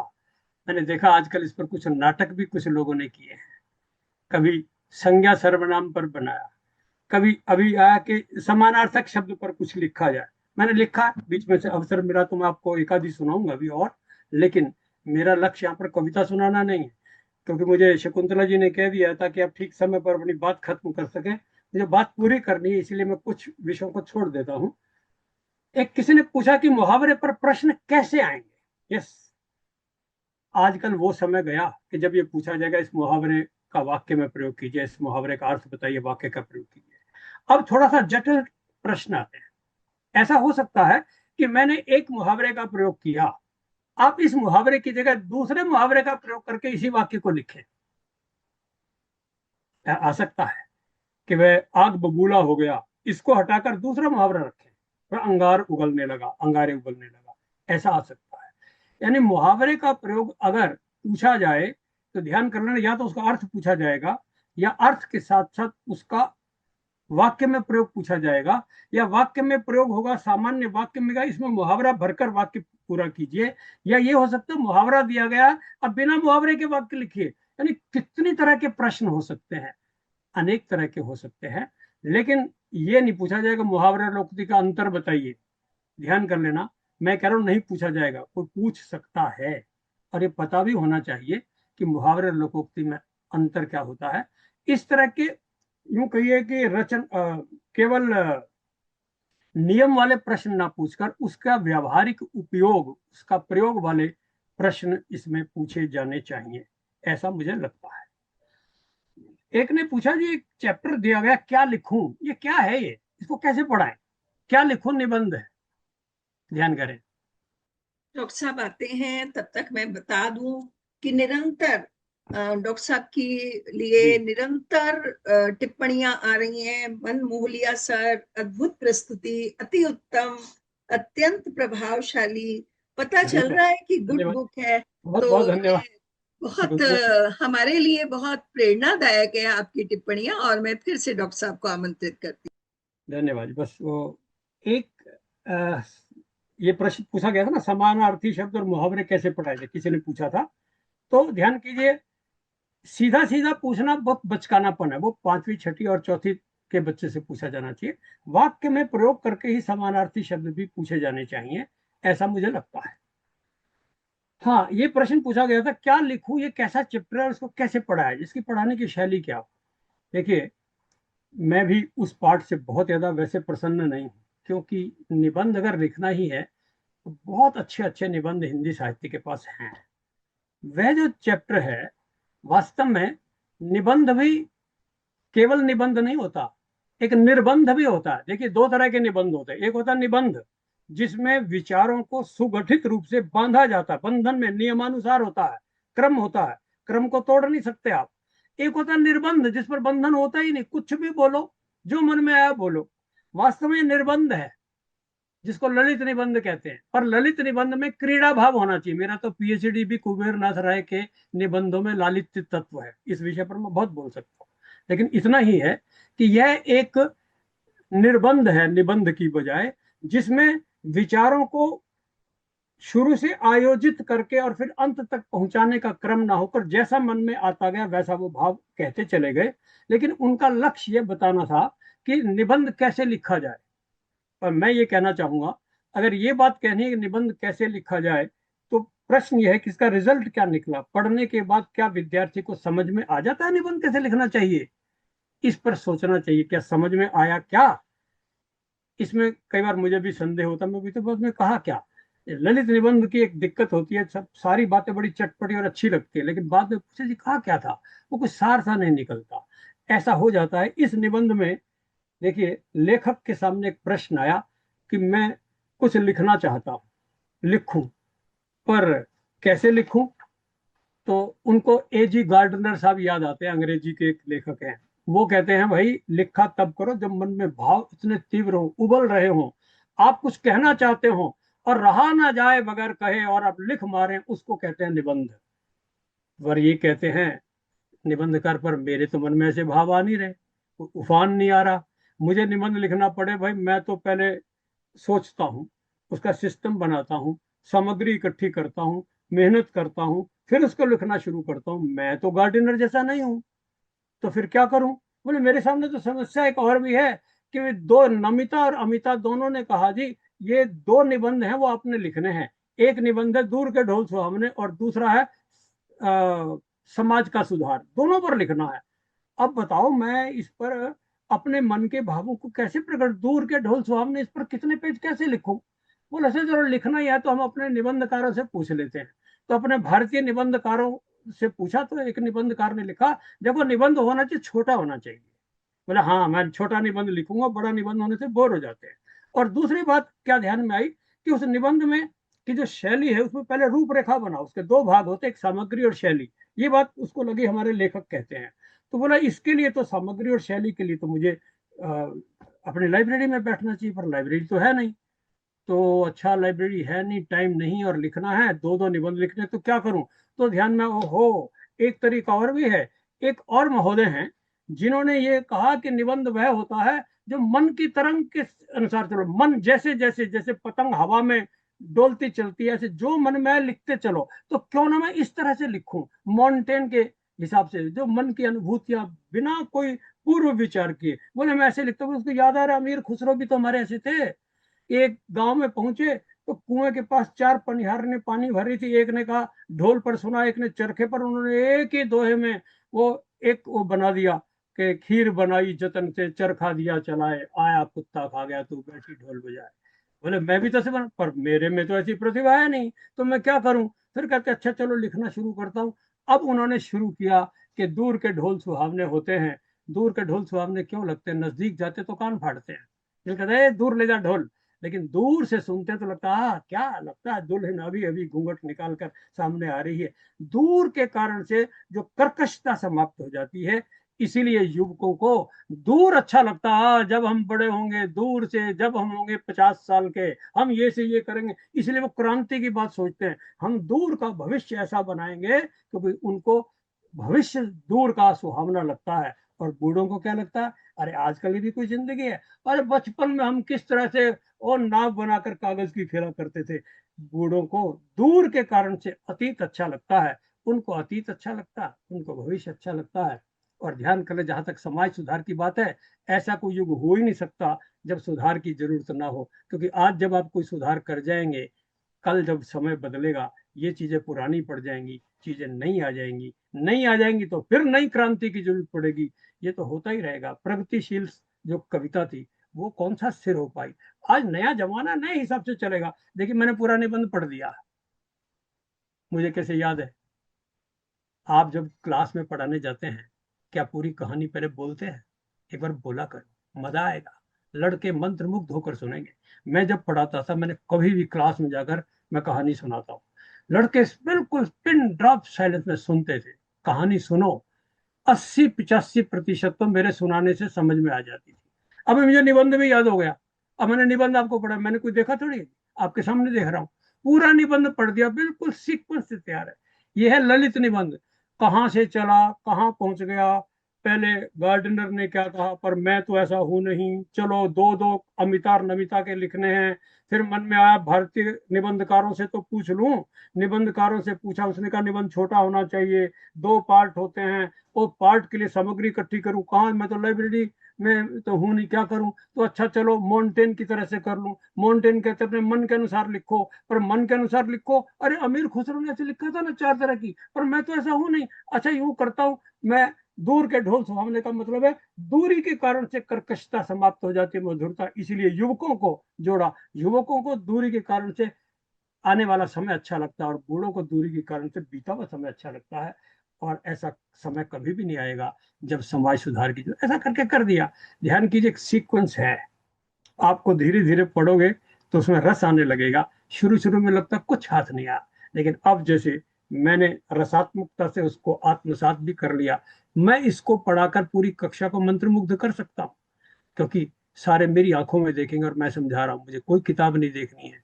ऐसे जैसे मंच के कवि पढ़ते हैं ना, घंटों घंटों पढ़ते, एक कागज नहीं देखते, तो अपने आई कांटेक्ट से मंत्र मुग्ध किए रहते हैं। ऐसे यदि आप अपने सारे चैप्टर्स को पूरी तरह से पढ़ लेंगे, पूरा चैप्टर आपको याद होगा, तो आप अद्भुत अध्यापक होंगे। बच्चे आपको, मैं बीएससी की क्लास पढ़ाता था, मुझे याद है 8:20 पर सुबह क्लास होती थी सर्दियों में। बच्चा बीएससी का कौन आता है, मेरी क्लास में से 80 में से 76-75 लड़का बैठा होता था, और अगली क्लास केमिस्ट्री होती थी, उसमें 2 या 3 लड़के होते, सारे भाग जाते थे। मेरे से पूछते थे क्या बात है, आपकी क्लास में क्यों आते हैं सुबह सुबह, मेरी क्लास में नहीं आते? मैंने कहा ये मुझे कुछ नहीं पता, पर इतना पता मैं आजकल निर्मला उपन्यास पढ़ा रहा हूँ, और इनको निर्मला और मुंशी तोताराम के बारे में इतना इंटरेस्ट है कि ये बेचारे घर से भागे आते, कहीं तो बिना मुंह धोए आ जाते हैं, भाई चलते हैं क्लास में। तो अपनी रुचि एक जमा कर रखना क्लास में, यह बहुत जरूरी। एक विषय रह गया, क्योंकि मुझे पता है शकुंतला जी कहेंगे आपका समय हो गया, वो है निपात, नया विषय। मैं अगर इसको कर दूंगा तो मुझे लगेगा आज का काम कुछ में पूरा कर गया। मैंने जैसे आपको बताया कि निपात एक ऐसा विषय जिस पर केवल 6 लाइनें मिलती है, और आप देखेंगे मैंने 5 पेज लिख रखे हैं, जरा दिखाना, पूरे 5 पेज दिखा जाओ एक बार। ये निपात पर इतना कुछ लिखा है, और ये सारा का सारा जो लिखा, सारे उदाहरण आपके चैप्टर्स में से दे रखे हैं, ध्यान कर लेना। लिखा होगा कि आखिरी चट्टान में से, 2 बैलों की कथा में से, सारे के सारे उदाहरण वहां से दे रखे हैं। वहां से जो मैं आपको, क्योंकि मेरे पास समय रह गया केवल 3 या 4 मिनट, इस पर बोलूंगा, उसके बाद मैं चुपूंगा, आप प्रश्न पूछेंगे। अब मैं 4 मिनट में जो कहा जा सकता वो कहूंगा। अब ध्यान से सुनना, क्योंकि इसमें बहुत भ्रम आने वाले हैं। इन भ्रमों का सार जो मैं समझ में आया, और मैंने कम से कम और नहीं तो 50 विद्वानों से बात की, सारी पुस्तकें पढ़ी, संस्कृत के प्रकांड विद्वानों से बात करने के बाद, सर ये निपात है क्या, ये समझाएं। जो मुझे समझ में आया उसके बाद जो मैंने उत्तर दिया, और मुझे ये पता चला कि कुछ लोग जिसको निपात समझते हैं वो निपात है ही नहीं। कुछ जगह दे रखा है ये 8 तरह के निपात होते हैं, और ये तरह उसमें ना, नहीं, मैं, ऐसा लगता है जैसे विस्मय आदि बोधक को कह दिया। इस भ्रम में नहीं पड़ना है। निपात क्या होता है पहले तो समझ लें, जरा ध्यान से समझेंगे तो आप देखिए, 8 तरह के शब्द हमने बना दिए, 4 तरह के अधिकारी, 4 तरह के अभिकारी बना दिए, लेकिन फिर भी कुछ शब्द ऐसे थे जो कहीं भी नहीं आते, वो आ गए, बीच में घुस गए। ही भी जैसे ये शब्द आए, ये कैसे आए? एक व्याकरण की किसी भी व्यवस्था में नहीं है, पर फिर भी वाक्य बोलते बोलते इनकी जरूरत पड़ती, इनको बोलने से वाक्य में बल आ जाता था। हम जाएंगे, हम भी जाएंगे, अरे तू ये कह देना हम जाएंगे, तो हम भी जाएंगे। इस हम भी जाएंगे में क्या फायदा, क्या हुआ कि तू तो जाएगा ही, हम भी जाएंगे का मतलब है दोनों आ गए बीच में, तू तो जाएगा मैं भी जाऊंगा। अगर ये कहता हम भी जाएंगे, एक कहे हम जाएंगे, दूसरा कहे हम जाएंगे, तो 2 तो इकट्ठे गए नहीं। भी कहते ही ये नहीं पता कि और भी कुछ लोग जाने वाले हैं। ये शब्द किसी व्याकरण की रचना में ना होते हुए भी ये वाक्य कितनी मजबूरी हो गए। जैसे जैसे यूं कहें, गंदगी बीनने वाले लोग, इनको आप चाहे कहीं ना रखते हो, पर आपकी गंदगी बीन बीन कर, ध्यान करना, आपको स्वच्छ बनाकर रख देते। इनके बगैर आपका काम नहीं चलता, ध्यान करना। आपने चाहे किसी व्यवस्था में ना रखा हो, लेकिन दे आर देयर। निपात पतन से है, ये भी तो, मैं उस अर्थ की ओर जाऊंगा तो थ्योरी में चला जाऊंगा। ऐसे कुछ अव्यय, ये अव्यय का मतलब जो खर्च नहीं होते, जिस पर लिंग वचन कारक का फर्क नहीं पड़ता, ऐसे कुछ अव्यय शब्द जो किसी व्यवस्था में नहीं है, न क्रिया विशेषण है, न समुच्चय बोधक, न संबंध बोधक, न विषय, इनमें नहीं आते, पर फिर भी हैं। और अगर इनको हटा लिया जाए तो वाक्य फिर भी ठीक रहता है, ध्यान करना। इसीलिए कुछ लोग कहते हैं कि ये वाक्य के अंग नहीं होते। यदि आप भी ही को हटा ले तो भी वाक्य पूरा। मैं भी जाऊंगा, इसका मतलब है मैं जाऊंगा। मैं ही जाऊंगा, इसका मतलब है मैं जाऊंगा। भी और ही हटा लो तो भी अर्थ तो जा रहा मैं जाऊंगा। तो ऐसे कुछ जो अव्यय शब्द हैं वे कहलाते हैं निपात। शुद्ध निपात तो दो तीन हैं, जो बाकी है वो शुद्ध नहीं है, तो वो भी शुद्ध, लेकिन उस मैं शुद्ध की बजाय कुछ और शब्द प्रयोग करूंगा। धीरे धीरे शब्दावली, मैंने अपनी मोबाइल पर एक नई शब्दावली लिखी थी, लेकिन अब मैं यहां से पढ़ा रहा हूँ, एक्सटेम्पोर पढ़ा रहा हूँ। ही और भी तो निश्चित रूप से कहीं भी आ जाए निपात है। अगर ही भी आ जाए और आपने लड़के ने लिख दिया एक नंबर तो आ गया। लेकिन भर, तक, तो, नहीं, ना, हाँ, ये सारे के सारे निपात हो भी सकते हैं और नहीं भी हो सकते। तो का जरूरी नहीं है कि निपात ही हो। मैं एक वाक्य बोलता हूं, यदि तुम आते तो कहते तो सही। एक वाक्य बोल रहा हूं, यदि तुम आते तो कहते तो सही। दो बार तो आया है, दो भूमिकाओं वाले निपात अब है। तो ये कालवाचक क्रिया विशेषण भी है जो तब की जगह प्रयुक्त होता है। गाड़ी चली तो मैं आया, तो यहां पर निपात नहीं है, तब मैं आया। हम जब किसी आदमी को परले दर्जे का बेवकूफ कहना चाहते हैं तो उसे गधा कहते हैं, ये तब के अर्थ में है। इसको तो देखते ही निपात मत कह देना गलती से। पीछे से हाँकते तो दोनों दाएं बाएं भागते, गलत, ये निपात नहीं है। तो है पर निपात नहीं है। एक मुंह हटा लेता तो दूसरा भी हटा लेता, नहीं है निपात, क्योंकि तब की जगह आ रहा है। आगे चलिए, कहाँ है निपात, आगे चलिए, रुकिए रुकिए। तो अब निपात के रूप में हमने तो उसे कभी खुश होते नहीं देखा। अब ये तो क्या है, हमने तो, ये बल देने के लिए आया। हमने तो तुम्हारी सेवा में सेवा जी जान से की थी, मोती कहता है। तो हमने तो, हम तो तेरे आशिक है सदियों। अब ये गाना याद आ गया, लिख दिया, चलो कोई बात नहीं। कहो तो मजा चखा दूं मैं भी, ये कहो तो ध्यान कर लेना। तुम ही तो खिलाना जानते हो बस, तो तुम हो वो बैल, अरे तुम जाओ तो, अब तो सहा नहीं जाता। इसका अर्थ है अब सहा नहीं जाता, इसका यही अर्थ है अब सहा नहीं जाता। अब तो कहते ही बल बढ़ गया। तो दो चीजों के लिए प्रयुक्त होता है, एक क्रिया विशेषण के लिए और एक निपात के रूप में। ये भ्रम केवल अभ्यास से और जिनको नॉलेज हो उनसे बात करके ही समझ में आ सकता है। आपको पहले बता रहा हूं, परीक्षा में भी गलत प्रश्न पूछे जाएंगे, पहले से बता रहा हूं। अभी तक भी वो रघुकुल केतु रूपक अलंकार अभी तक भी कहा जा रहा है आपके कोर्स में। रघुकुल केतु कहाँ है रूपक अलंकार, कौन कहता है रूपक अलंकार? मैं कितनी बार लोगों से पूछ चुका, क्यों क्यों कह रहे हो इसे, कोई तो सिद्ध करे। फिर भी पूछा गया है, नहीं है वो। तो कुछ चीजों के बारे में जानना बहुत जरूरी है। अब मैं क्या करूं, एक बार तो मुझे लगता है जब सारे मान रहे थे तू भी मान जाना, क्यों खाम का अड़ा हुआ है। फिर मुझे लगता है भगवान ने तेरे को आंखें दी हैं, अगर दिख रहा है तो ये कोई अच्छी बात है कि मैं भी आंख फोड़ लूं, नहीं। मैं मेहनत करूंगा जिससे कि आपको समझ में आ जाए। तक और भर, यहां से वहां तक क्रिया विशेषण है, ध्यान कर लेना। गली से बाजार तक चलते चलते तुम मुझसे बोले तक नहीं, देखिए तक दो जगह है। यहां से वहां तक गए हम पर तुम बोले तक नहीं, दूसरा तक निपात है। और यहां से वहां तक क्रिया विशेषण है। तुम गिलास भर दूध पी लो, बस देखते भर ना रहो।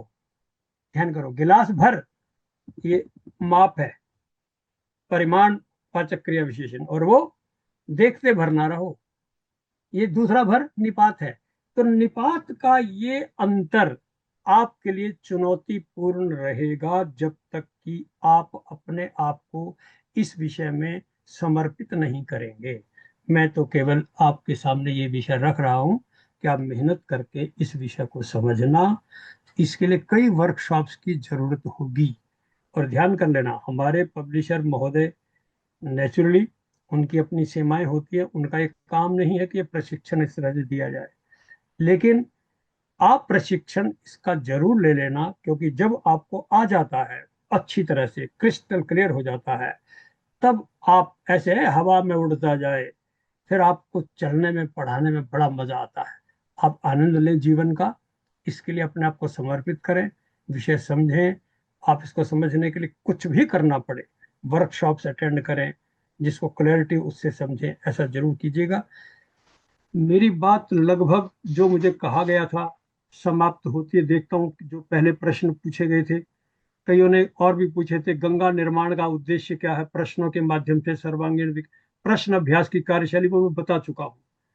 कविता की चर्चा करें, जितनी चर्चा कर सकता था ने समय, मुझे लगता समय हो गया, मुझे और कोई बात ध्यान भी नहीं रखनी चाहिए। जी मैं बात पूरी कर चुका हूँ। अब शकुंतला जी जी सर, आपने बहुत ही सरल, रोचक और व्यावहारिक जानकारी दी, और कुछ टिप्पणियां मैं पुनः लेते हुए और इस वेबिनार को आगे बढ़ाऊंगी, क्योंकि अवधेश कुमार जी लिखते हैं आगे भी कोई वेबिनार करवाइएगा, यानी आपके वेबिनार से हमारे प्रतिभागियों को बहुत लाभ पहुंच रहा है, वे बहुत प्रसन्न हैं, और पता चल रहा है कि गुड बुक है, किताब के लिए उनका कहना है, पता चल रहा है कि गुड बुक है।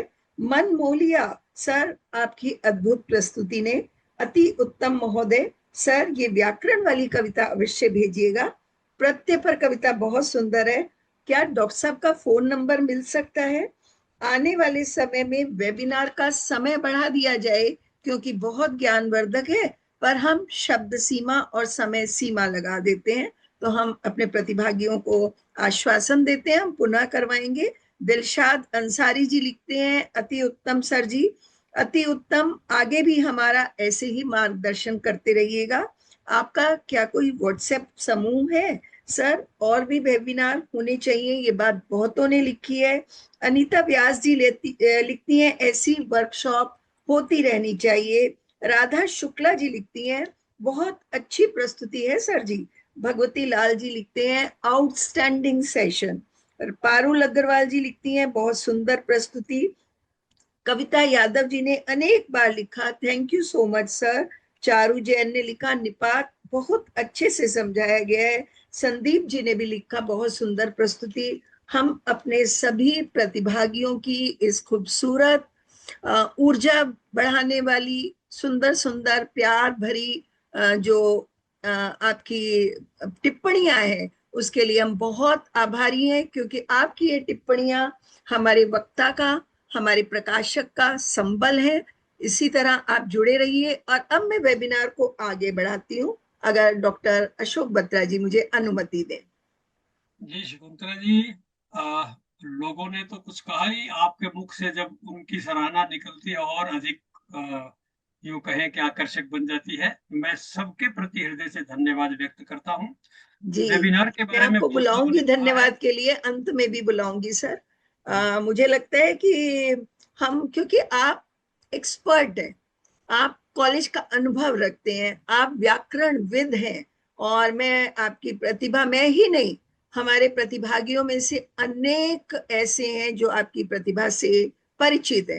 पर क्योंकि हमारे इस पैनल में 3 ऐसे भी हमारे प्रबुद्ध जन जुड़े हुए हैं, जो शिक्षक की दृष्टि से, जिन्होंने इसमें लिखा भी है, और वे विद्यालय के छात्रों के अधिक निकट है, और वे जानते हैं कि जब हम शिक्षक होने के नाते कोई पुस्तक लगाने की बात विद्यालय में रखते हैं, तो हमसे पूछा जाता है कि भाई ऐसा इसमें क्या खास है, किस रूप में आप इसको अलग दृष्टि से देखते हैं। तो मैं निवेदन करूंगी आदरणीय रचना शर्मा जी, जो साहित्यिक परिवार से हैं और हिंदी की एक श्रेष्ठ अध्यापिका हैं, छात्रों के बीच बहुत ही आपको पसंद किया जाता है। तो मैं चाहूंगी कि आप अपने दृष्टिकोण से बताइए कि गंगा गोल्डन अन्य पुस्तकों की दृष्टि से किस रूप में आप अलग देखती हैं, विशिष्ट देखती हैं या श्रेष्ठ देखती हैं। आदरणीय रचना शर्मा जी। नमस्कार शकुंतला मैम। और सबसे पहले सर, आदरणीय सर को मैं प्रणाम करती हूँ। और उन्होंने इतना विस्तार दिया इस पुस्तक को कि शायद मुझे अब शब्द भी नहीं मिल रहे कि मैं कैसे आपका आभार करूँ, कि कुछ शेष बचा नहीं जो आपने इस पुस्तक के बारे में हमें जानकारी नहीं दी। और बहुत बहुत धन्यवाद सर। इतनी सहजता से आपने और सरलता से विस्तार दिया है कि एक एक शब्द जैसे छप गया, मैं खुद निःशब्द थी। एक अध्यापिका होने के नाते मैंने इस पुस्तक को पढ़ा है, कम से कम 2 बार तो मैं भी पूरी पुस्तक पढ़ चुकी हूँ और छात्रों को भी मैं पढ़ा रही हूँ। तो जो मैंने इस पुस्तक में पाया, मैंने देखा कि इस पुस्तक में छात्रों के लिए अध्ययन सामग्री बहुत अधिक मात्रा में है, क्योंकि हमारे पास और भी अन्य पुस्तकें हमारे हाथों से निकलती हैं। तो जब मैंने उनके साथ उसके अंतर को देखा तो पाया कि जहां अन्य पुस्तकों में अपठित गद्यांश किसी में 21, किसी में 17, तो इस पुस्तक में 30 के करीब है। और अनुच्छेद जहां पर 19, 39 रहे, इस पुस्तक में 43 हैं। और मुहावरे, इसमें अंतर ज्यादा पाया कि जहां 28 और 39 हैं, वहां पाठ्य पुस्तक पर आधारित मुहावरे 126 हैं। ये बहुत बड़ी संख्या। सच में जैसे सर ने भी बोला था कि ऐसे बहुत से मुहावरे जिसपे किसी की नजर नहीं पड़ती, पर सर की पैनी दृष्टि पड़ी और इस पुस्तक के अंदर 126 मुहावरों का संकलन पाठ्य पुस्तक पर आधारित है।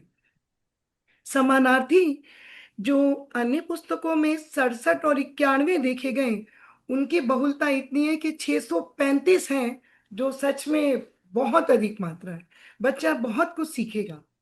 इसी के अतिरिक्त अगर 2 पाठों के अध्याय में हम शब्दार्थों को देखें, जैसा कि हर पुस्तक के नीचे, हर पाठ के नीचे दिए होते हैं, तो किसी में 104, चूंकि ये पाठ भी काफी विस्तार से हैं, 104, 112, तो यहाँ पर 2 पाठों में उनकी मात्रा 303 के करीब है।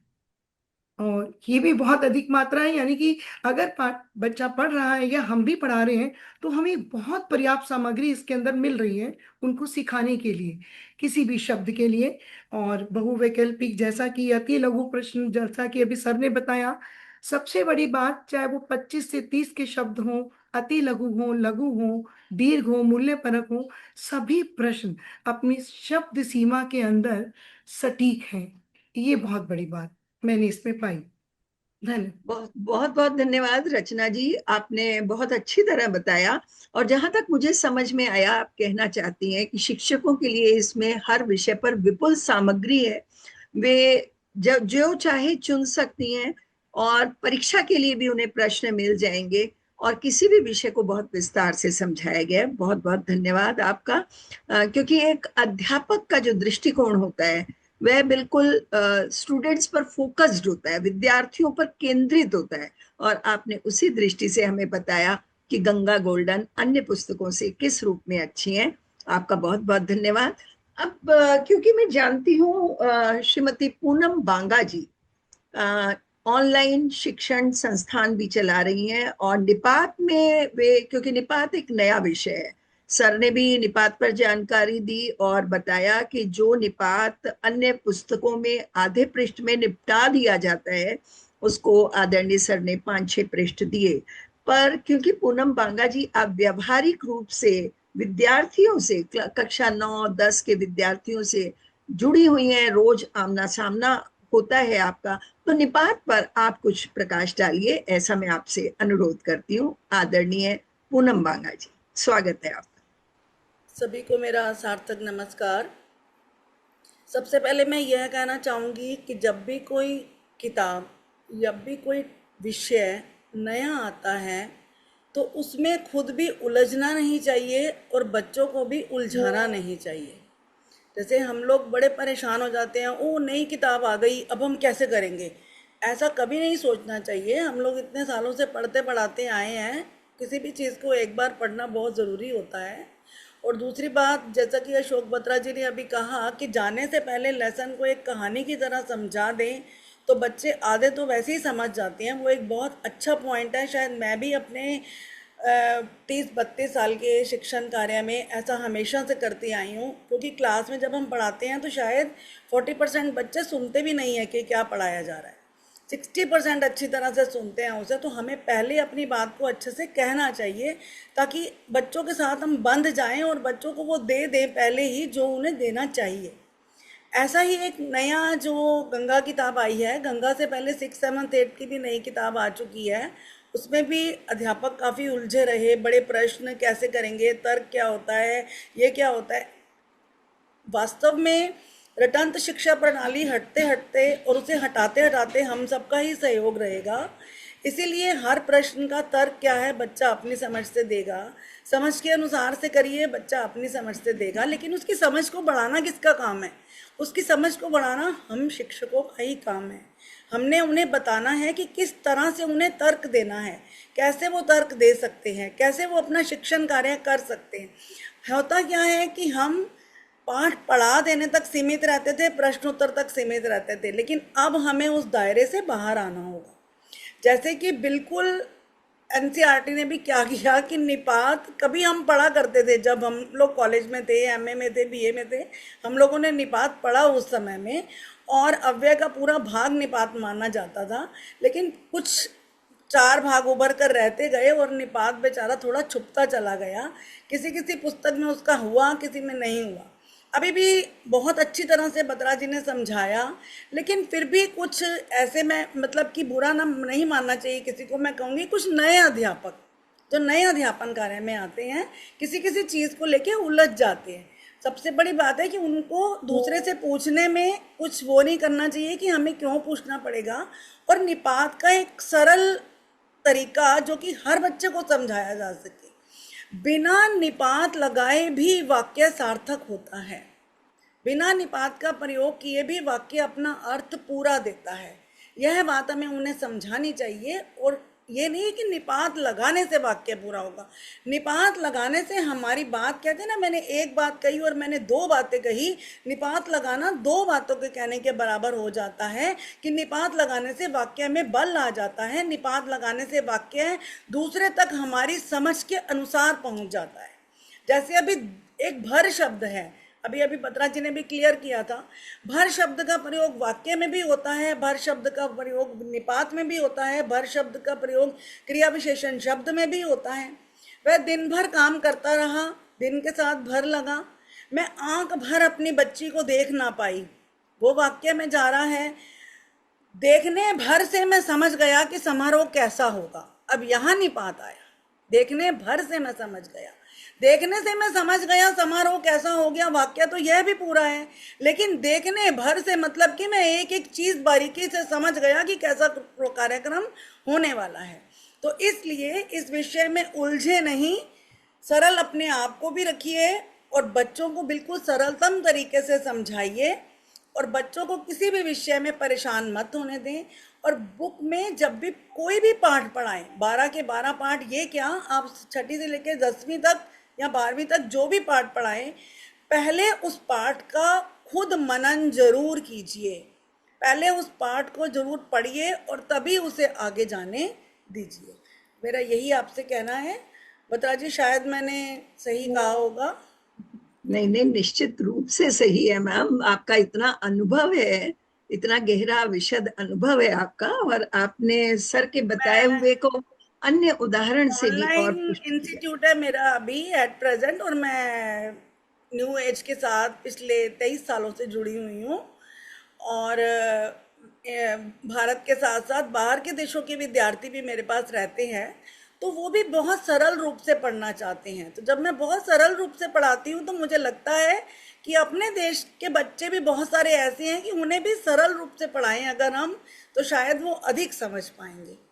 इसी के साथ मैं विराम लेती हूँ। धन्यवाद। बहुत धन्यवाद, बहुत धन्यवाद मैम। पूनम बांगा मैम, आपने बहुत ही अच्छी तरह से जो थोड़ा बहुत जिज्ञासा हमारे प्रतिभागियों को रही होगी वो आपने बहुत अच्छी तरह स्पष्ट कर दिया।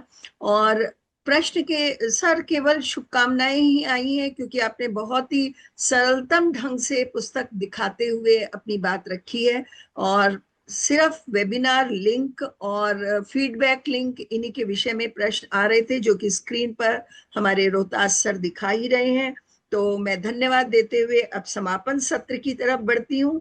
और सर्वप्रथम आदरणीय डॉक्टर अशोक बत्रा जी, आदरणीय सौम्य गुप्ता जी, हमारे साथ जुड़े हमारे तीनों पैनलिस्ट, आदरणीय पूनम बांगा जी, आदरणीय रचना शर्मा जी, आदरणीय रितु जी, आप सबका बहुत बहुत धन्यवाद। और सबसे विशेष आभार हमारे साथ अब तक 400 के करीब, 400 में कुछ ही संख्या कम थी, अभी 372 दिखा रहा है, पर पहले 395 तक दिखा रहा था, ये करीब प्रतिभागी जुड़े रहे। तो उन सब ने जिस प्रकार इस वेबिनार में जुड़कर समझा, सराहा, प्रशंसा की और अपनी टिप्पणियों से, अपनी प्रतिक्रिया से हमारी पुस्तक का, हमारे प्रकाशक का और हमारे वक्ताओं का जो उत्साहवर्धन किया, उसके लिए मैं बहुत आभारी हूँ। और आज का ये वेबिनार अपने उद्देश्य की दृष्टि से भी बहुत सफल और सार्थक रहा है। डॉक्टर, एक बात कहना चाहता हूँ। जी जी। प्रश्न रह गए थे क्या लोगों के? नहीं, प्रश्न आए नहीं, जितने भी प्रश्न आए वो यही थे कि इंग्लिश मीडियम स्कूल में क्या R1 हिंदी हो सकती है, वो सर समझाते ही जा रहे थे। R1 R2 की बात हो क्यों रही है हिंदी के संदर्भ में? हाँ जी, प्रश्न यही थे। थर्ड लैंग्वेज में कौन सा होगा वो सर ने बता दिया था, R1 R2 का। जी, तो मैं कहना चाहूंगी कि आज का ये वेबिनार उद्देश्य की दृष्टि से भी बहुत सफल और सार्थक रहा। डॉक्टर बत्रा जी ने अपने अनुभव, ज्ञान और सहज सरल प्रस्तुति के माध्यम से हिंदी शिक्षण के बहुत से महत्वपूर्ण आयामों पर हम सबका मार्गदर्शन किया। और मुझे पूरा विश्वास है कि आज प्राप्त जो विचार हैं, सुझाव हैं, शिक्षण रणनीतियां भी आपने जो समझाई, उसका लाभ हम सभी शिक्षक अपने विद्यालय में, अपनी कक्षाओं में अवश्य पहुंचाएंगे और विद्यार्थियों के सीखने के अनुभव को बहुत समृद्ध करेंगे। जैसा कि आपने बहुत सारा बताया, कविता के विषय में, कहानी के विषय में, पहेलियों के विषय में, और आपने पुस्तक के माध्यम से भी बताया। तो मैं आदरणीय डॉक्टर अशोक बत्रा जी, आपका हृदय से आभार व्यक्त करती हूँ। आपने बहुत बहुमूल्य समय निकालकर हम सभी शिक्षकों का मार्गदर्शन किया।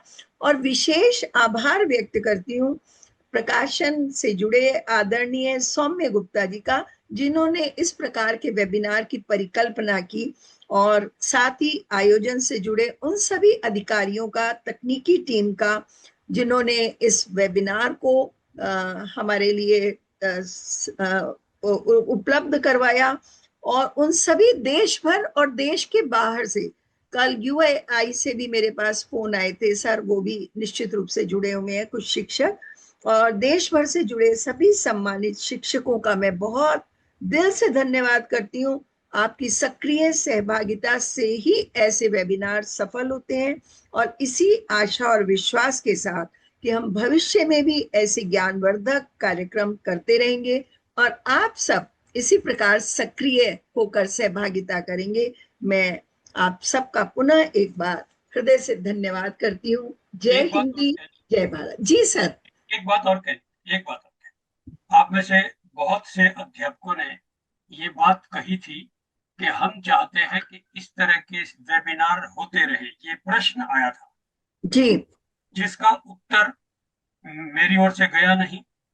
ये बात तो ठीक है कि इस तरह से मिलने का कोई प्लेटफॉर्म अगर कोई एक हो तो उस पर मुझे उपलब्ध होने में कोई परेशानी नहीं है। यह तो हमारे माननीय प्रकाशक महोदय का ये प्रयास था कि हम इकट्ठे हुए और मिले। जब तक कि व्याकरण या भाषा का ज्ञान प्राप्त करने वाले कुछ लोगों का ऐसा समूह जिनकी उसमें बहुत गहरी रुचि है और जो उसके लिए समय देकर, जिज्ञासाएं लेकर वो इकट्ठे होना चाहते हैं, यदि ऐसे कुछ लोग हों तो टेलीफोन नंबर आपको मिल जाएगा, आप सीधे मुझसे संपर्क भी कर सकते हैं। और एक हमारा पटल बना हुआ है भाषा संस्कार नाम से, लेकिन मैं एक्टिव नहीं, क्योंकि मैं दो जगह संगठन भी मैं करूं, लोगों को इकट्ठे करूं और फिर वार्ता भी हो, ये दो काम मुझसे संभव नहीं हो सकते। लेकिन यदि आप कहीं भी किसी तरह से प्लेटफॉर्म पर इकट्ठे होते हैं तो मुझे वार्ता करने में, आने में कोई परेशानी नहीं है। यदि आप मुझे निजी रूप से बताएंगे और आप में से कोई तैयार होगा जी हम इस ग्रुप को लीड करेंगे, लीड करने वाला कोई व्यक्ति चाहिए। जी जी तो हम इसको सर, हम गोल्डन गंगा के नाम से हम अपने सभी, क्योंकि 400 के करीब हमारे साथ जुड़े हैं, यदि ये फोन नंबर हमें दे दें तो गोल्डन गंगा के नाम से हम एक व्हाट्सएप समूह बना लेंगे। तो उसमें आप उन्हें जानकारी भी देते रहेंगे और उनके प्रश्न आते रहेंगे। तो मुझे लगता है कि अच्छा रहेगा। ठीक है, ये बात जो आपने कही है ये भी ठीक है। ये हमारे रोहतास जी सुन रहे हैं, पब्लिकेशन जी। सुन रहा है, तो इसमें पब्लिकेशन भी लीड ले सकता है कि अगर किसी तरह के प्रश्न आते हैं तो उस ग्रुप में आए तो उसका उत्तर देना, चाहे वो जी। मुझे प्रत्यक्ष रूप से उत्तर देना पड़े आमने सामने या लिखित देना पड़े, ये काम मैं करने में कभी पीछे हटता नहीं हूँ, ना हटूंगा। बस ये मेरा निवेदन है आप सबके। जी, बहुत बहुत धन्यवाद। तो आदरणीय रोहतास सर, आपका आभार व्यक्त करते हुए मैं पूछना चाहूंगी कि अब कुछ शेष तो नहीं रह गया? नहीं मैम, थैंक यू। तो हम आप सबका पुनः एक बार शुक्रिया, आभार, धन्यवाद व्यक्त करते हुए बहुत सुंदर इस वेबिनार के लिए हमारे वक्ताओं का, हमारे प्रकाशक महोदय का, हमारी तकनीकी टीम का आभार व्यक्त करते हुए और इसे समापन की ओर ले जाते हैं। जय हिंदी, जय भारत। बहुत बहुत धन्यवाद। धन्यवाद जी, नमस्कार सभी को। नमस्कार।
का दीवाना, गोल्डन बुक्स का दीवाना। पढ़ाई हो जो करनी, जरा भी ना घबराना, जरा भी ना घबराना। गोल्डन बुक्स को अपनाना,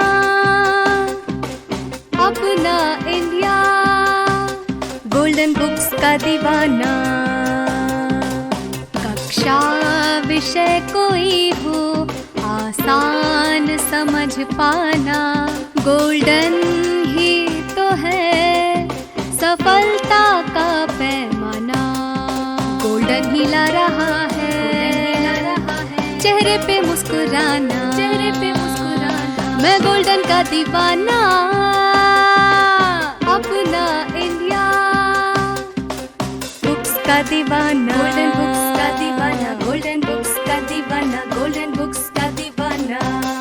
गोल्डन हिंदी गंगा नवीनतम NCERT पाठ्य पुस्तक गंगा पर आधारित है और पूरी तरह से CBSE पाठ्यक्रम के अनुरूप है। प्रत्येक पाठ के शब्दार्थ और सारांश सरल भाषा में दिए गए हैं। इसमें गंगा पाठ्य पुस्तक के सभी अभ्यास प्रश्नों के उत्तर शामिल हैं। सारांश को अपनी मातृभाषा में सुनने के लिए विद्यार्थी पुस्तक के फ्रंट कवर पर दिए गए QR कोड को स्कैन करें। इस पुस्तक में अभ्यास और परीक्षाओं के लिए महत्वपूर्ण प्रश्न भी शामिल हैं। साथ ही समझ को मजबूत करने के लिए उत्तरों के साथ वस्तुनिष्ठ प्रश्न और MCQs भी दिए गए हैं।